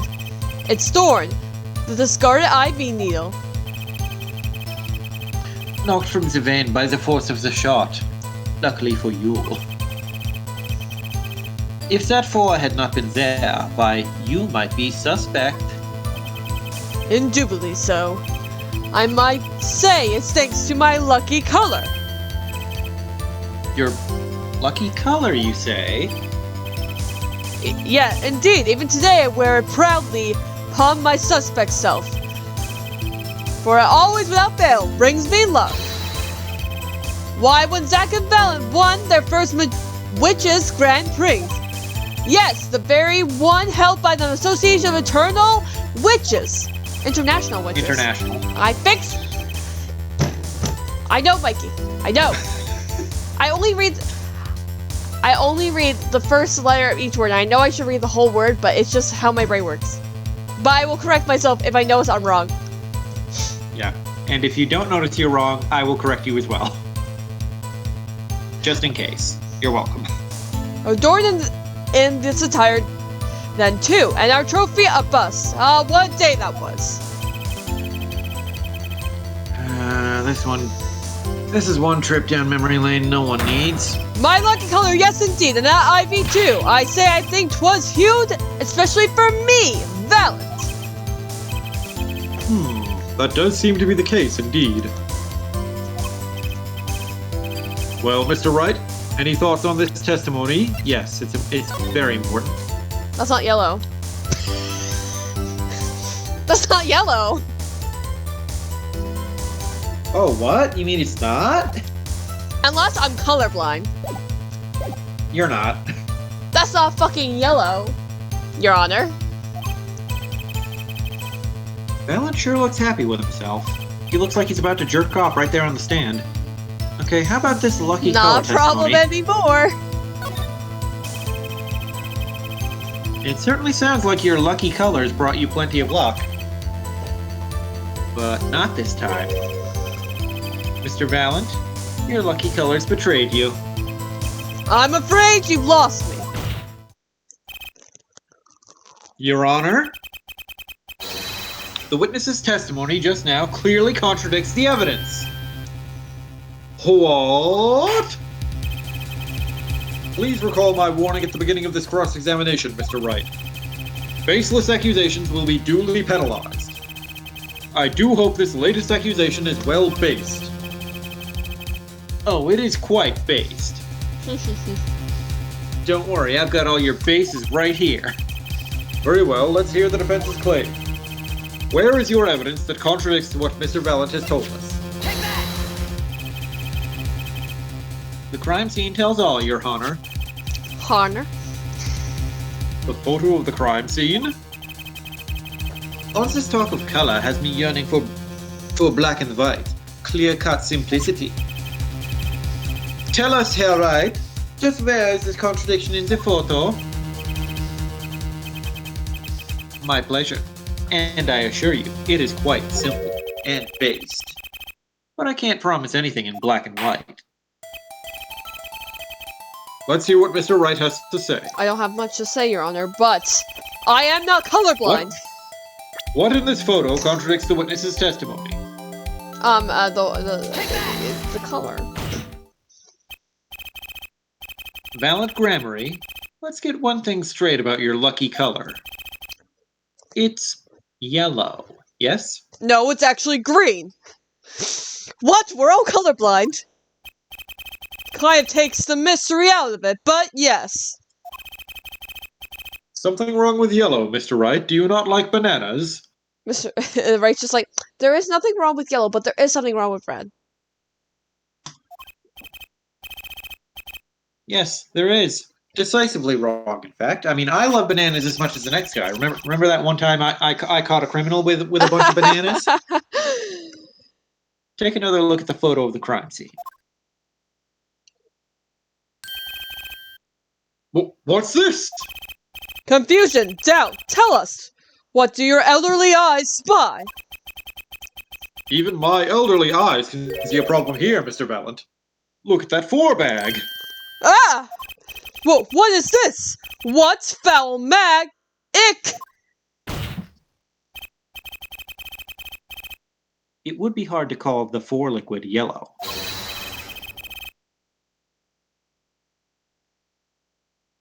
I'm afraid no magic was involved in the taking of this photograph. Alaka, no!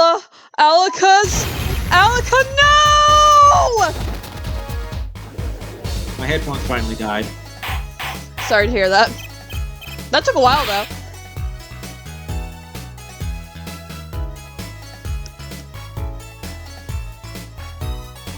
Order in the court.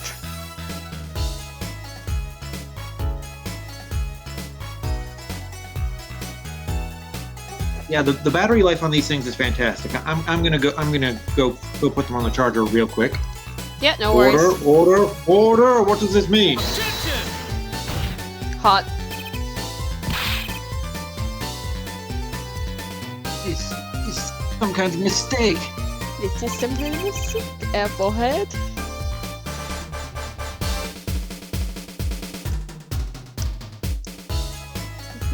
Yes, Prosecutor Gavin.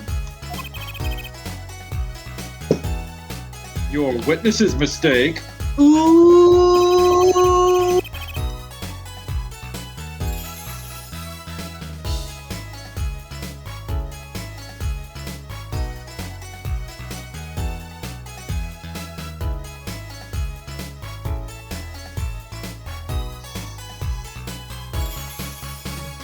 The greener they are, the harder they fall.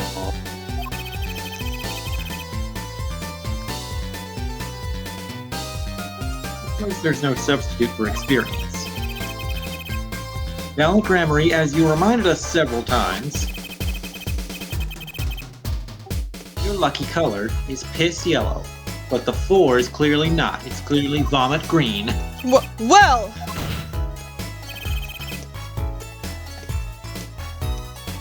This contradiction can only mean one thing. Oh, here comes Clavier. And to think, you almost had me.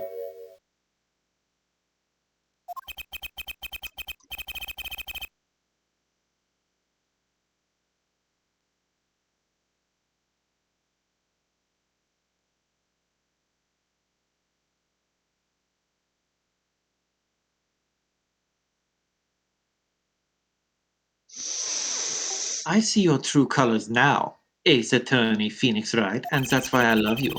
Something you'd like to tell us, Prosecutor Gavin?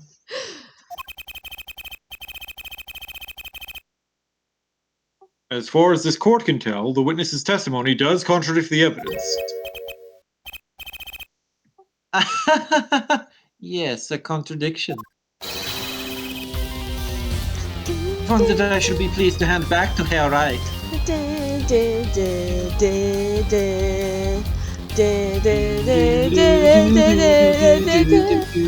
I think his theme is my favorite theme, though. I love his theme so much. It's so good. Stream Guilty Love on Spotify, baby. I would buy... If the Gavandiers were real, I would totally... Yeah. Anyway. You would totally be a Clavier super stan. Yeah. How do you mean? How? Because the witness has made no mistakes. I agree. At a glance, the 4 liquid does appear a sort of greenish piss yellow. Where are you getting yellow to, Clappy? Are you colorblind? That's fucking green. That is green. It's like a light green, but it's green. The point he's getting at is it's a yellow liquid in a blue bag.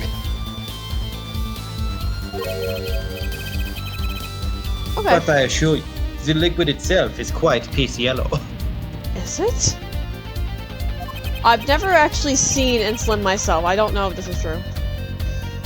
Piss yellow liquid? How can you say that? He was actually getting pissed this whole time. It wasn't actually insulin, Your Honor.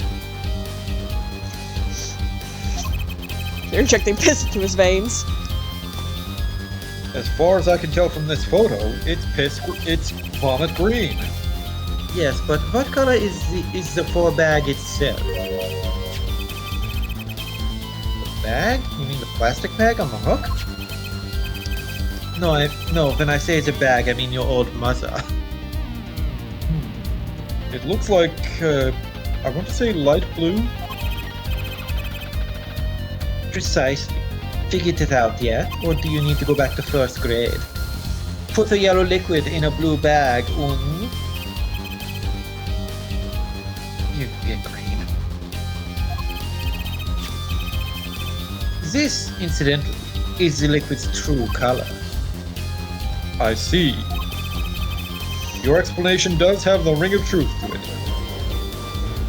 Objection! I was like, nope. I'll stop. As I, Phoenix Wright, not Apollo Justice, thought. Sorry. My brain.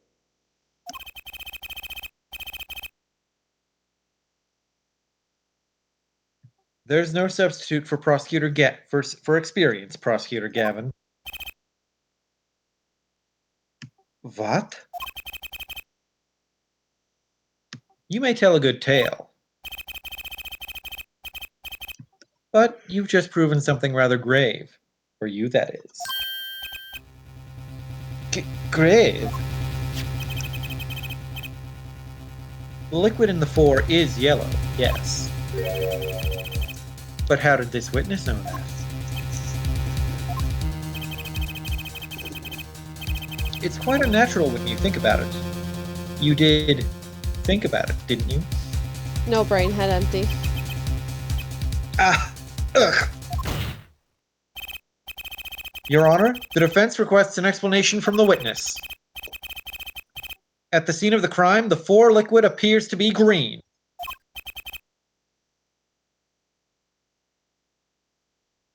So let me ask, how did the witness know the 4 liquid was actually yellow? Alakazoo, Mikey! Gee! Order! Mr. Wright, you will explain this at once. This witness clearly knew the color of the 4 liquid, so I'm sure it means something, but what? I can think of only one possibility, Your Honor. The witness, Valent Gramarye, has testified that the 4 liquid was yellow because... He knew the color. He's seen it before. It looked yellow. Making a save state in case I picked the wrong answer. I'm pretty sure it's the bottom one. He knew the 4 liquid's color because he was there when it was put in the bag. Yeah, it's either this one or he's seen it before. I mean, both are the same thing. Not really. If he'd seen it before, that means he visited his mentor in the hospital before. That's completely innocuous. But from the facts before us, the answer is clear. The witness knew that the 4 liquid was yellow. Why? Because he'd seen it before. Phoenix says he's seen it before. But not inside the blue bag we see in this photo. He saw the liquid by itself in a clear, colorless bag, full of piss. I suppose he would have had to, but I'm still not clear as to what all this means. Ask yourself why he would know if he didn't work at a hospital and didn't have diabetes. Diabetes. That's where you'll find your meaning, Your Honor, not your meeting. I'm afraid I find nothing. So what if he knows a piss color? He's getting excited over absolutely nothing to our teeny bopper fans, yeah? Who the fuck says teeny bopper anymore? The piss liquid is the only evidence proving the time of death. A 30-minute hourglass with 20 minutes worth of sand remaining. Your claim, Prosecutor Gavin. I remember it well. I also remember sucking on that dick. However, there's a critical difference between an hourglass and an IV bag. Wait, I know! An hourglass uses sand, but an IV bag, but a floor bag uses piss. I'm right? Silence. As much as it pains me to say this, Your Honor, no. Unlike the sands through an hourglass, piss liquid enters the patient's body. At which point, like magic, it disappears.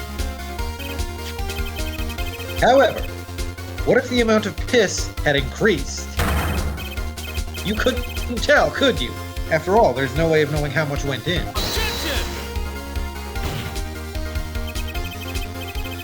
Let me get this straight, Hellright. I'm not. I'm bi. Bye. You're saying the witness watered down the victim's piss bag. Not with water, but with piss. That's how you knew the piss was yellow. Now wait! I said wait!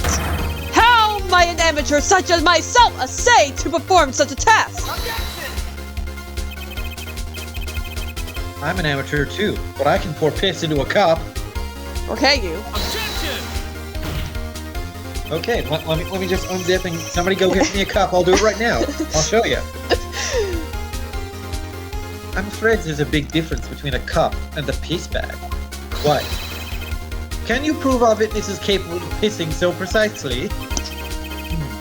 He has a point, amateurs. I, at least, would have some difficulty pouring piss into that bag. So is this talking about the IV, the needle?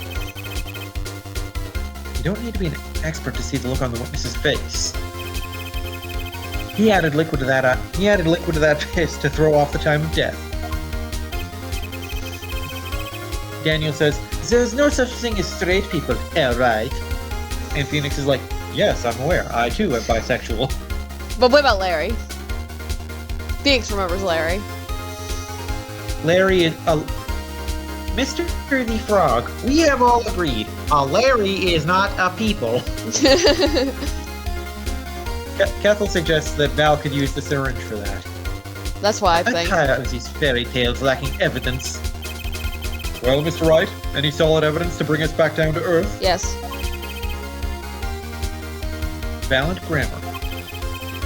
I'm afraid your piss won't serve you well in a life of crime. My ass, what you're strongly suggesting.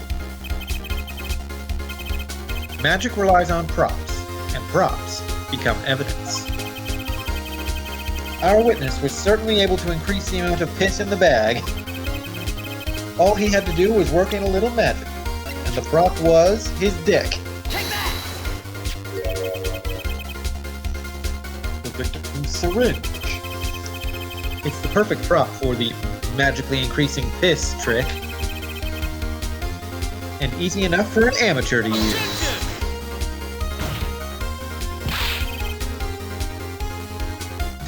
What kind of evidence is that? The syringe was clean, not a trace of liquid in it. Exactly.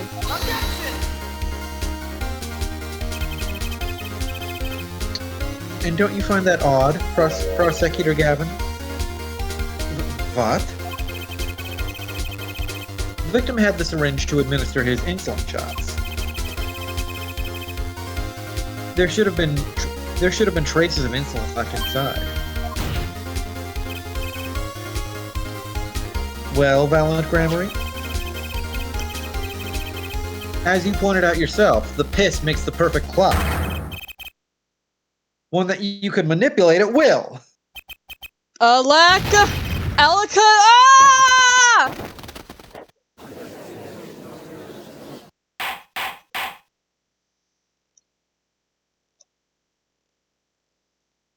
We know this isn't the end, though. I do believe, well, with this being his first, that the burden of this trial has been a bit too much to bear for Prosecutor Gavin. He's still smirking, though.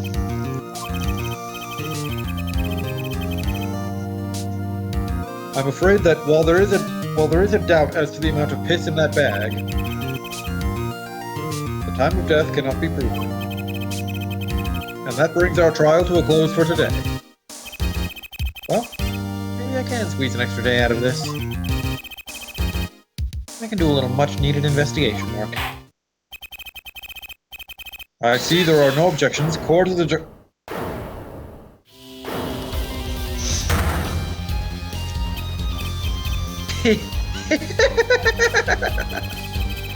Truly, there's no substitute for experience. Nothing blinds one to the truth so effectively. Avert is a wise.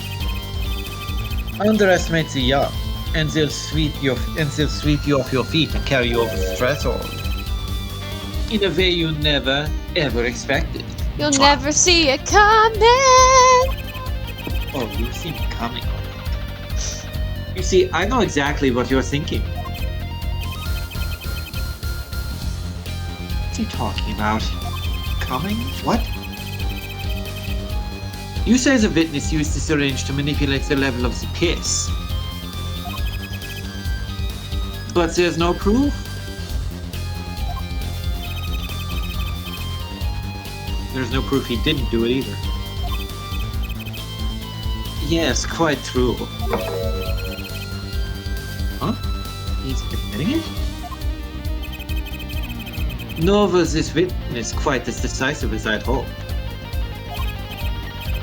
This, I admit, after all, violating against the past when the future holds so much piss. You have something in mind, Prosecutor Gavin? Proof, Herr Judge. I have another way to prove my case. This evidence, no less. Oh my goodness. Does that look like a journal? What's this? There says forgery! I'm pretty sure I know what the forged piece is. I'm very certain it is this notebook page. Wait.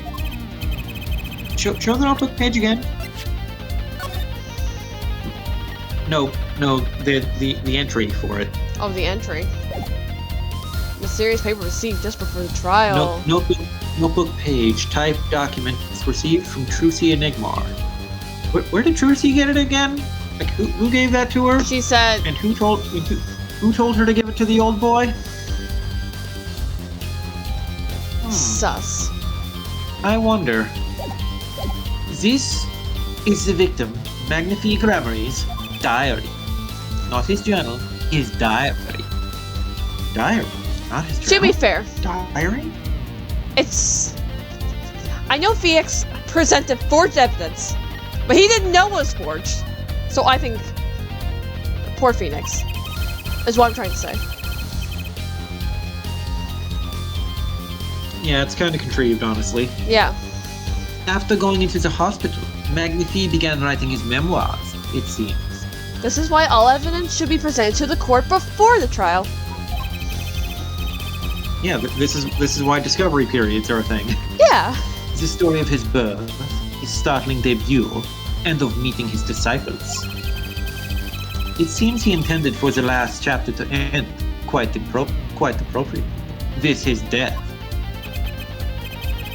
Wait, that book doesn't say what the reason was, does it? The reason why his disciples couldn't refuse his last request? Sadly, it does not. What's important here is on the last page. Apparently, the victim wrote in his journal that night.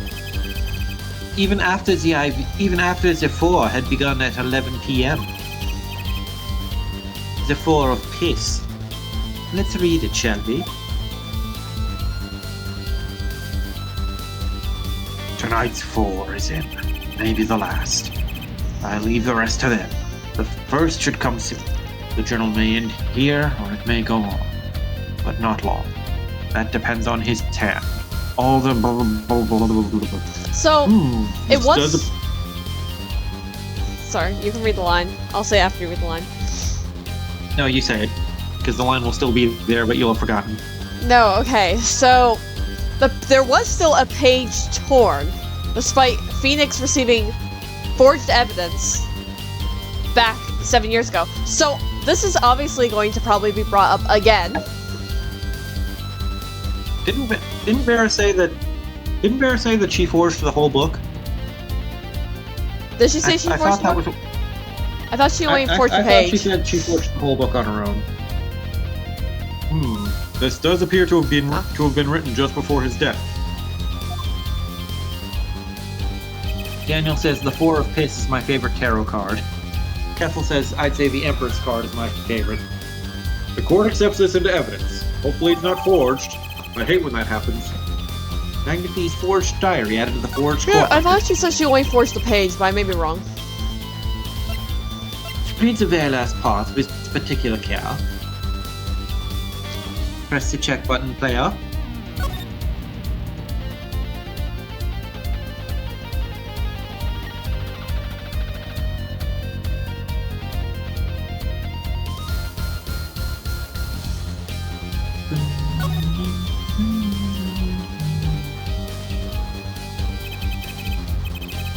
This is the last page. The diary ends here. Huh? Huh? What's this? It looks like a page was ripped out? Well, now, isn't that interesting? Okay, we just don't get to read the last page. I want... This journal may end here, or it may go on, but not long. That depends on his hand. Of course, by his, he refers to our defendant, Zach Gramery. Are you sure about that? That would make sense, yes. It was definitely Valen that did it. But... He was the first scheduled visitor, after all. But look at what he said before that. This journal may end here, or it may go on. It may go on. Magnify Grammary intended to write again. That is, if Zach Grammary didn't pull the trigger.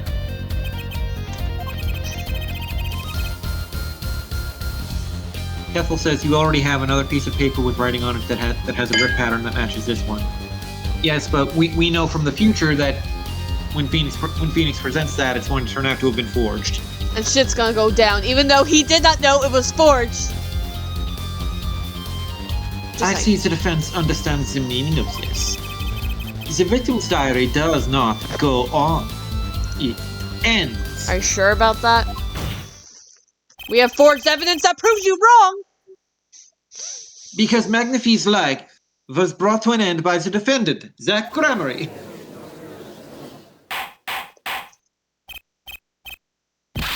Order, order, order! Prosecutor Gavin. Are you certain that Magnify Grammary wrote this? Are you sure it wasn't forged by an artist by the name of Drew Misham? There is no mistaking his handwriting. Well, this does seem to be significant. According to this, Magnify did intend to continue his diary. Yet, if his diary ended here, which plainly it did... Ripped page? What ripped page? Then the one who pulled the trigger was the first visitor, Zach Gramery. Well, how do you like me now, Hair Right? Screenshot that. Okay.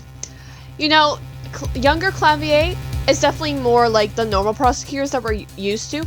But I feel like Clavier in the future is more so like, hell yeah, let's fight against the witness. Let's speed roast them together. Let's speed roast them together, Hair Forehead. Let's high five. Make it an Eiffel Tower. No, but literally. Like, that is what all the cases with Apollo have been. It's just, Claudia will say things, and at first it's just like, but then they just end up you know, attacking the witness together until they are just like, oh yeah, that's true. I guess I did kill that person, sorry. Still too green for your tastes?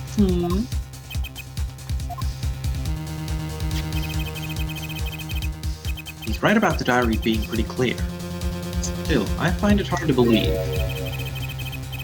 that he'd overlook such an obvious problem with his precious, precious evidence. Except it was forged.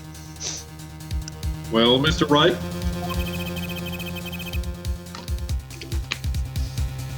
The witness's testimony we heard was lacking, much like his sexual performance. But put together with this evidence, it seems quite sufficient for a case.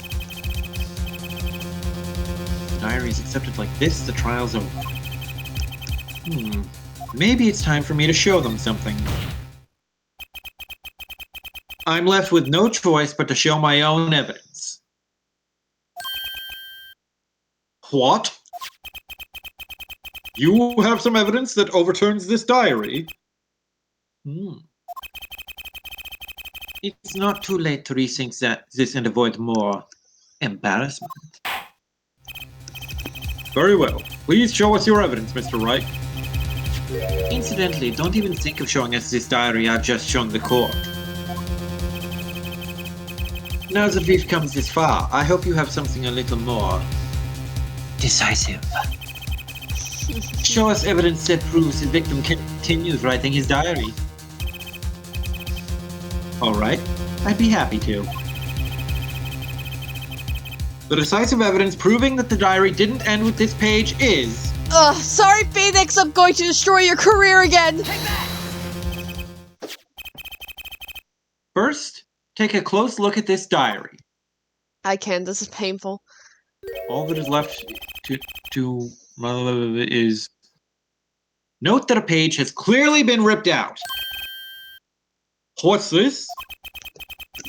I hadn't noticed that at all. That's why we're still talking about this. As it just so happens, I have here what I believe to be the missing page. Alka, I don't believe it! Looking at this page, it's hard to imagine that the first visitor that night shot Magnifique Gremory. That's the defense's position. Wait, let me see that.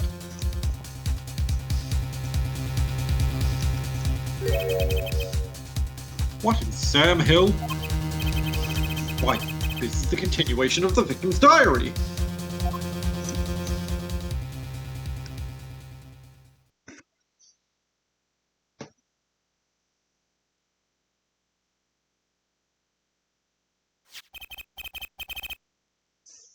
Note the torn edge of the page. It's a perfect match with the torn remains of the last page in Magnifique's diary. Quite remarkable! Would you care to explain what all this means, Herr Attorney? The diary continued after his first visitor came, which means that the victim was still alive after Zach Gremory left, leaving no one to take his life but the second visitor. Oh, Phoenix, you're so smart. But that is your downfall. Valiant Gremory! No! No! So he did do it. Obviously. He might have. He might not have, though. The handwriting, too, matches that on the other pages. This is, without a doubt, the genuine article. Javi's just like, no, no, no! Order! Order! Order! But wait! That's impossible! That old man could have written that! Objection! Hot. Turning on his, Finally. You just couldn't resist, could you, Herr Wright? Resist what? Presenting solid evidence? See, this is so stupid!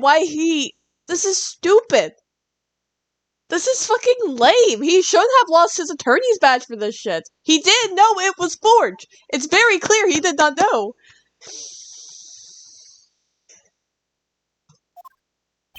It's also kind of his fault for not really looking at the evidence beforehand. But Herr Judge, Yes, Prosecutor Gavin? might I request we put the current cross-examination on hold? The prosecution would like to call a new witness. But Prosecutor Gavin, this evidence overturns the current witnesses. I ask only to put it on hold. Please. My new witness has a very, very important piece of testimony to give. 5 minutes, no more. I promise, Your Honor.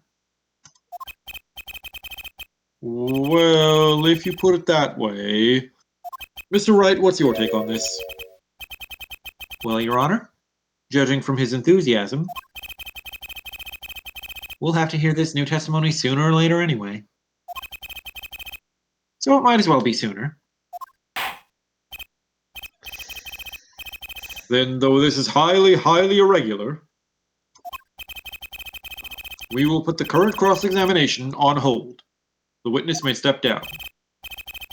Now, Prosecutor Gavin, please bring this surprise witness to the courtroom. I don't like the look of this. I had a bad feeling just I then. also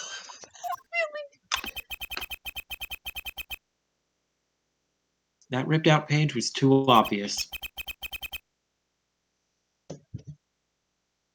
He must have known. All that is left to mine is to lay down this pen. And I should have known it was a bad sign all around. Bad vibes, man. Bad vibes. Oh no. Oh, hey, Drew.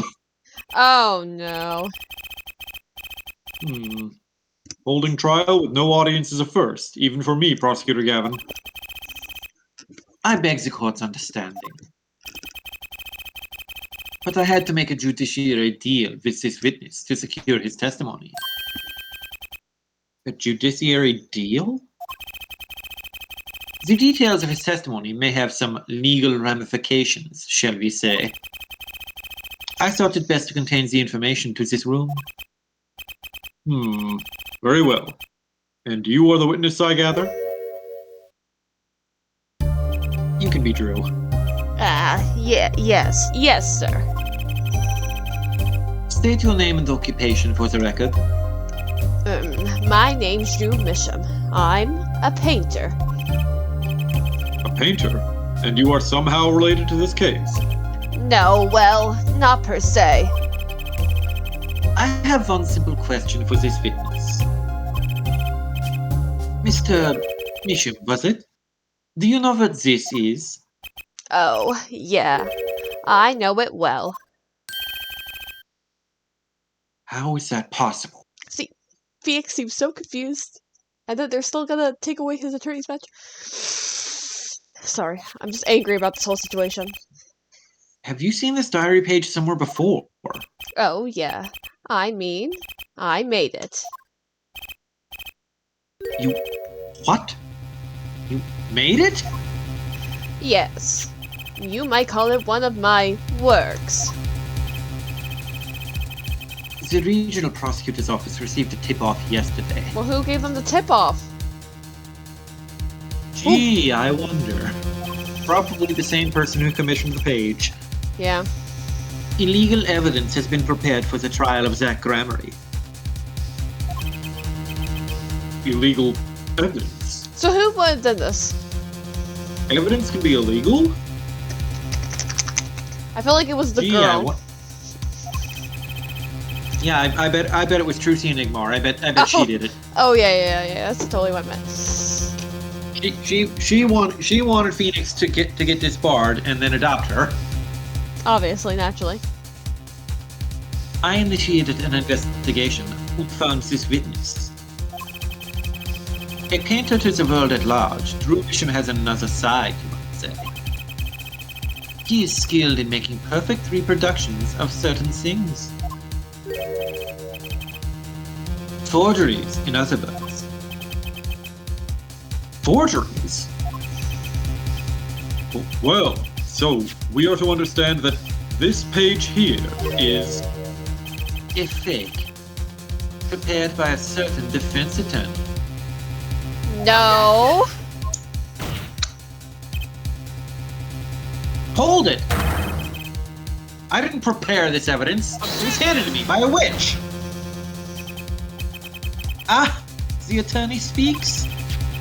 Something about this page, I presume. But what is he saying? It makes no sense. After all, it was you who presented this evidence to us, Phoenix, right? witness. Mr. Bisham, was it? Who requested this forgery? Who was your client? That I don't know. What? Most of my clients prefer to remain anonymous, even to me. I made the items they want. Anonymous you speak of? I made the items they want and received my payment. That's the extent of my contact with them. But there's no proof this is a fake. It's a fake. I made it. There, Phoenix, right? Don't you worry. Huh. To avoid just a sore problem, I always put a special mark on my works. I can say without a doubt, this is mine.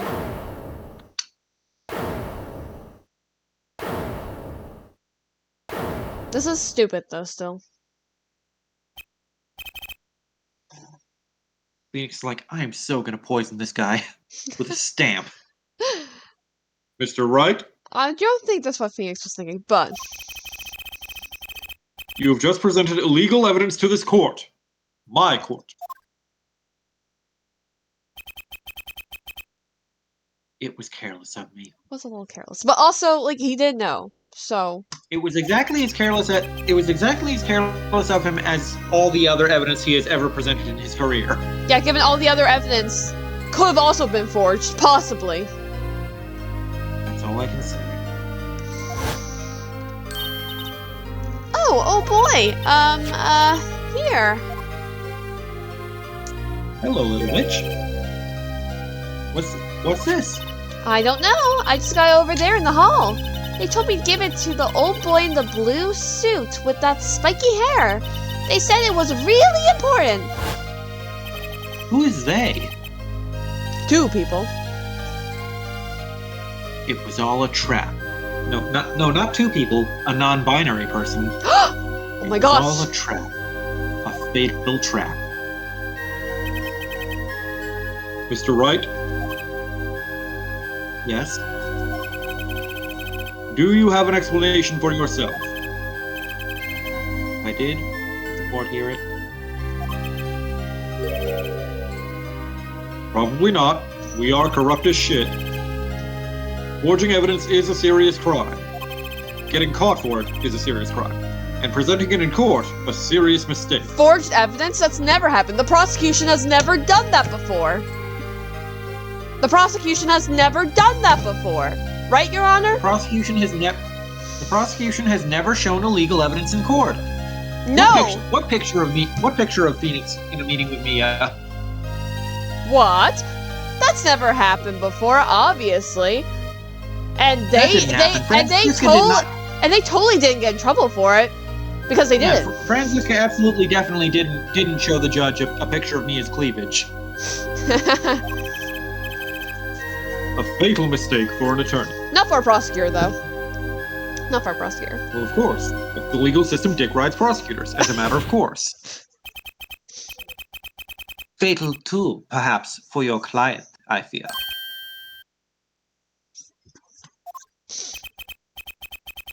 Tell me, what kind of defendant relies on forged evidence?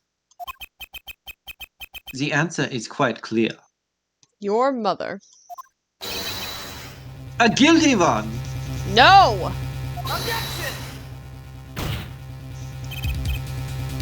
Your Honor, wait! I understand that presenting forged evidence in court is a serious crime, But I didn't do it. but you cannot hold my client responsible for actions I undertook as an individual. Even though I didn't do it. Well, he totally did.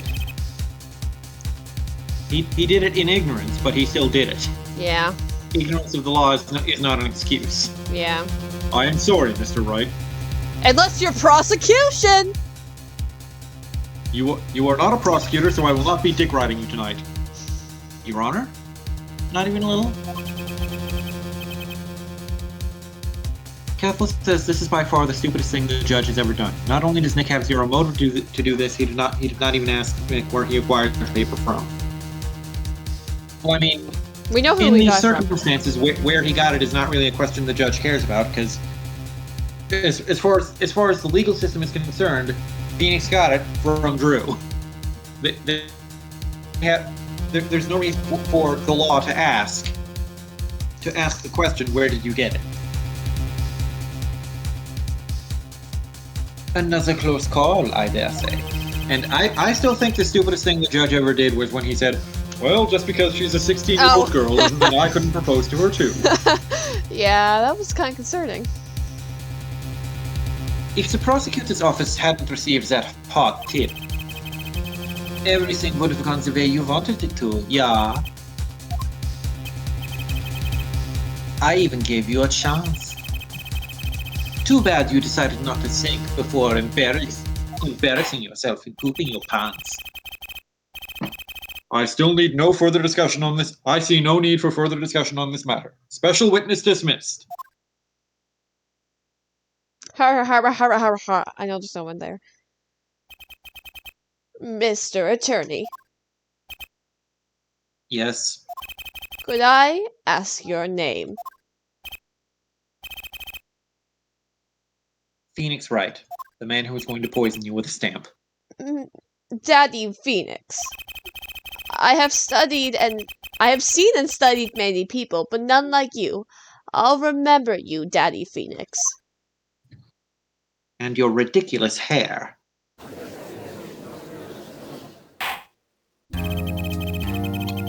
Though I deeply regret having to declare a verdict in this way,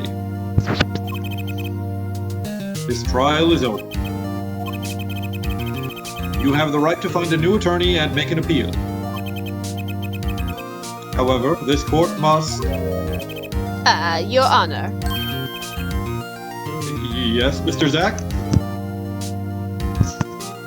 No. There is one thing I wish to make clear. Today, in this courtroom, you cannot declare me guilty. It is impossible. I'm afraid the defendant is quite mistaken. I most certainly have the authority to declare a verdict on you. Except, tell me, how do you plan on announcing your verdict when your defendant does not exist? Doesn't exist? What are you talking about? I am talking about this! Mr. Enigmar! The defendant has escaped! Find him, quick! Bailiff, close all exits from the building. Harbor, harbor, harbor, harbor. On the double, he must not be allowed to escape. That's kind of funny, though. That day, in that courtroom, a miracle occurred. The defendant, Shoddy Enigmar, aka Zach Gramery, did not just escape from the court. He literally, unbelievably, vanished. Good. Right before the bailiff's eyes. No one ever saw him again. Not since that day. Sweet. Definitely not 7 years later, when he got murdered. This is the This grammar. is the Ahaha. the Gramery miracle! No verdict was declared.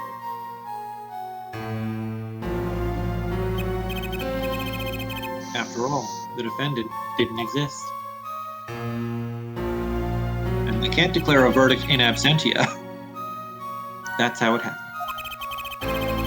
The trial of magician Zach Gramery vanished, along with him, for all eternity. He totally doesn't get murdered 7 years later. Absolutely not. The mysteries that remained behind were all solved, however.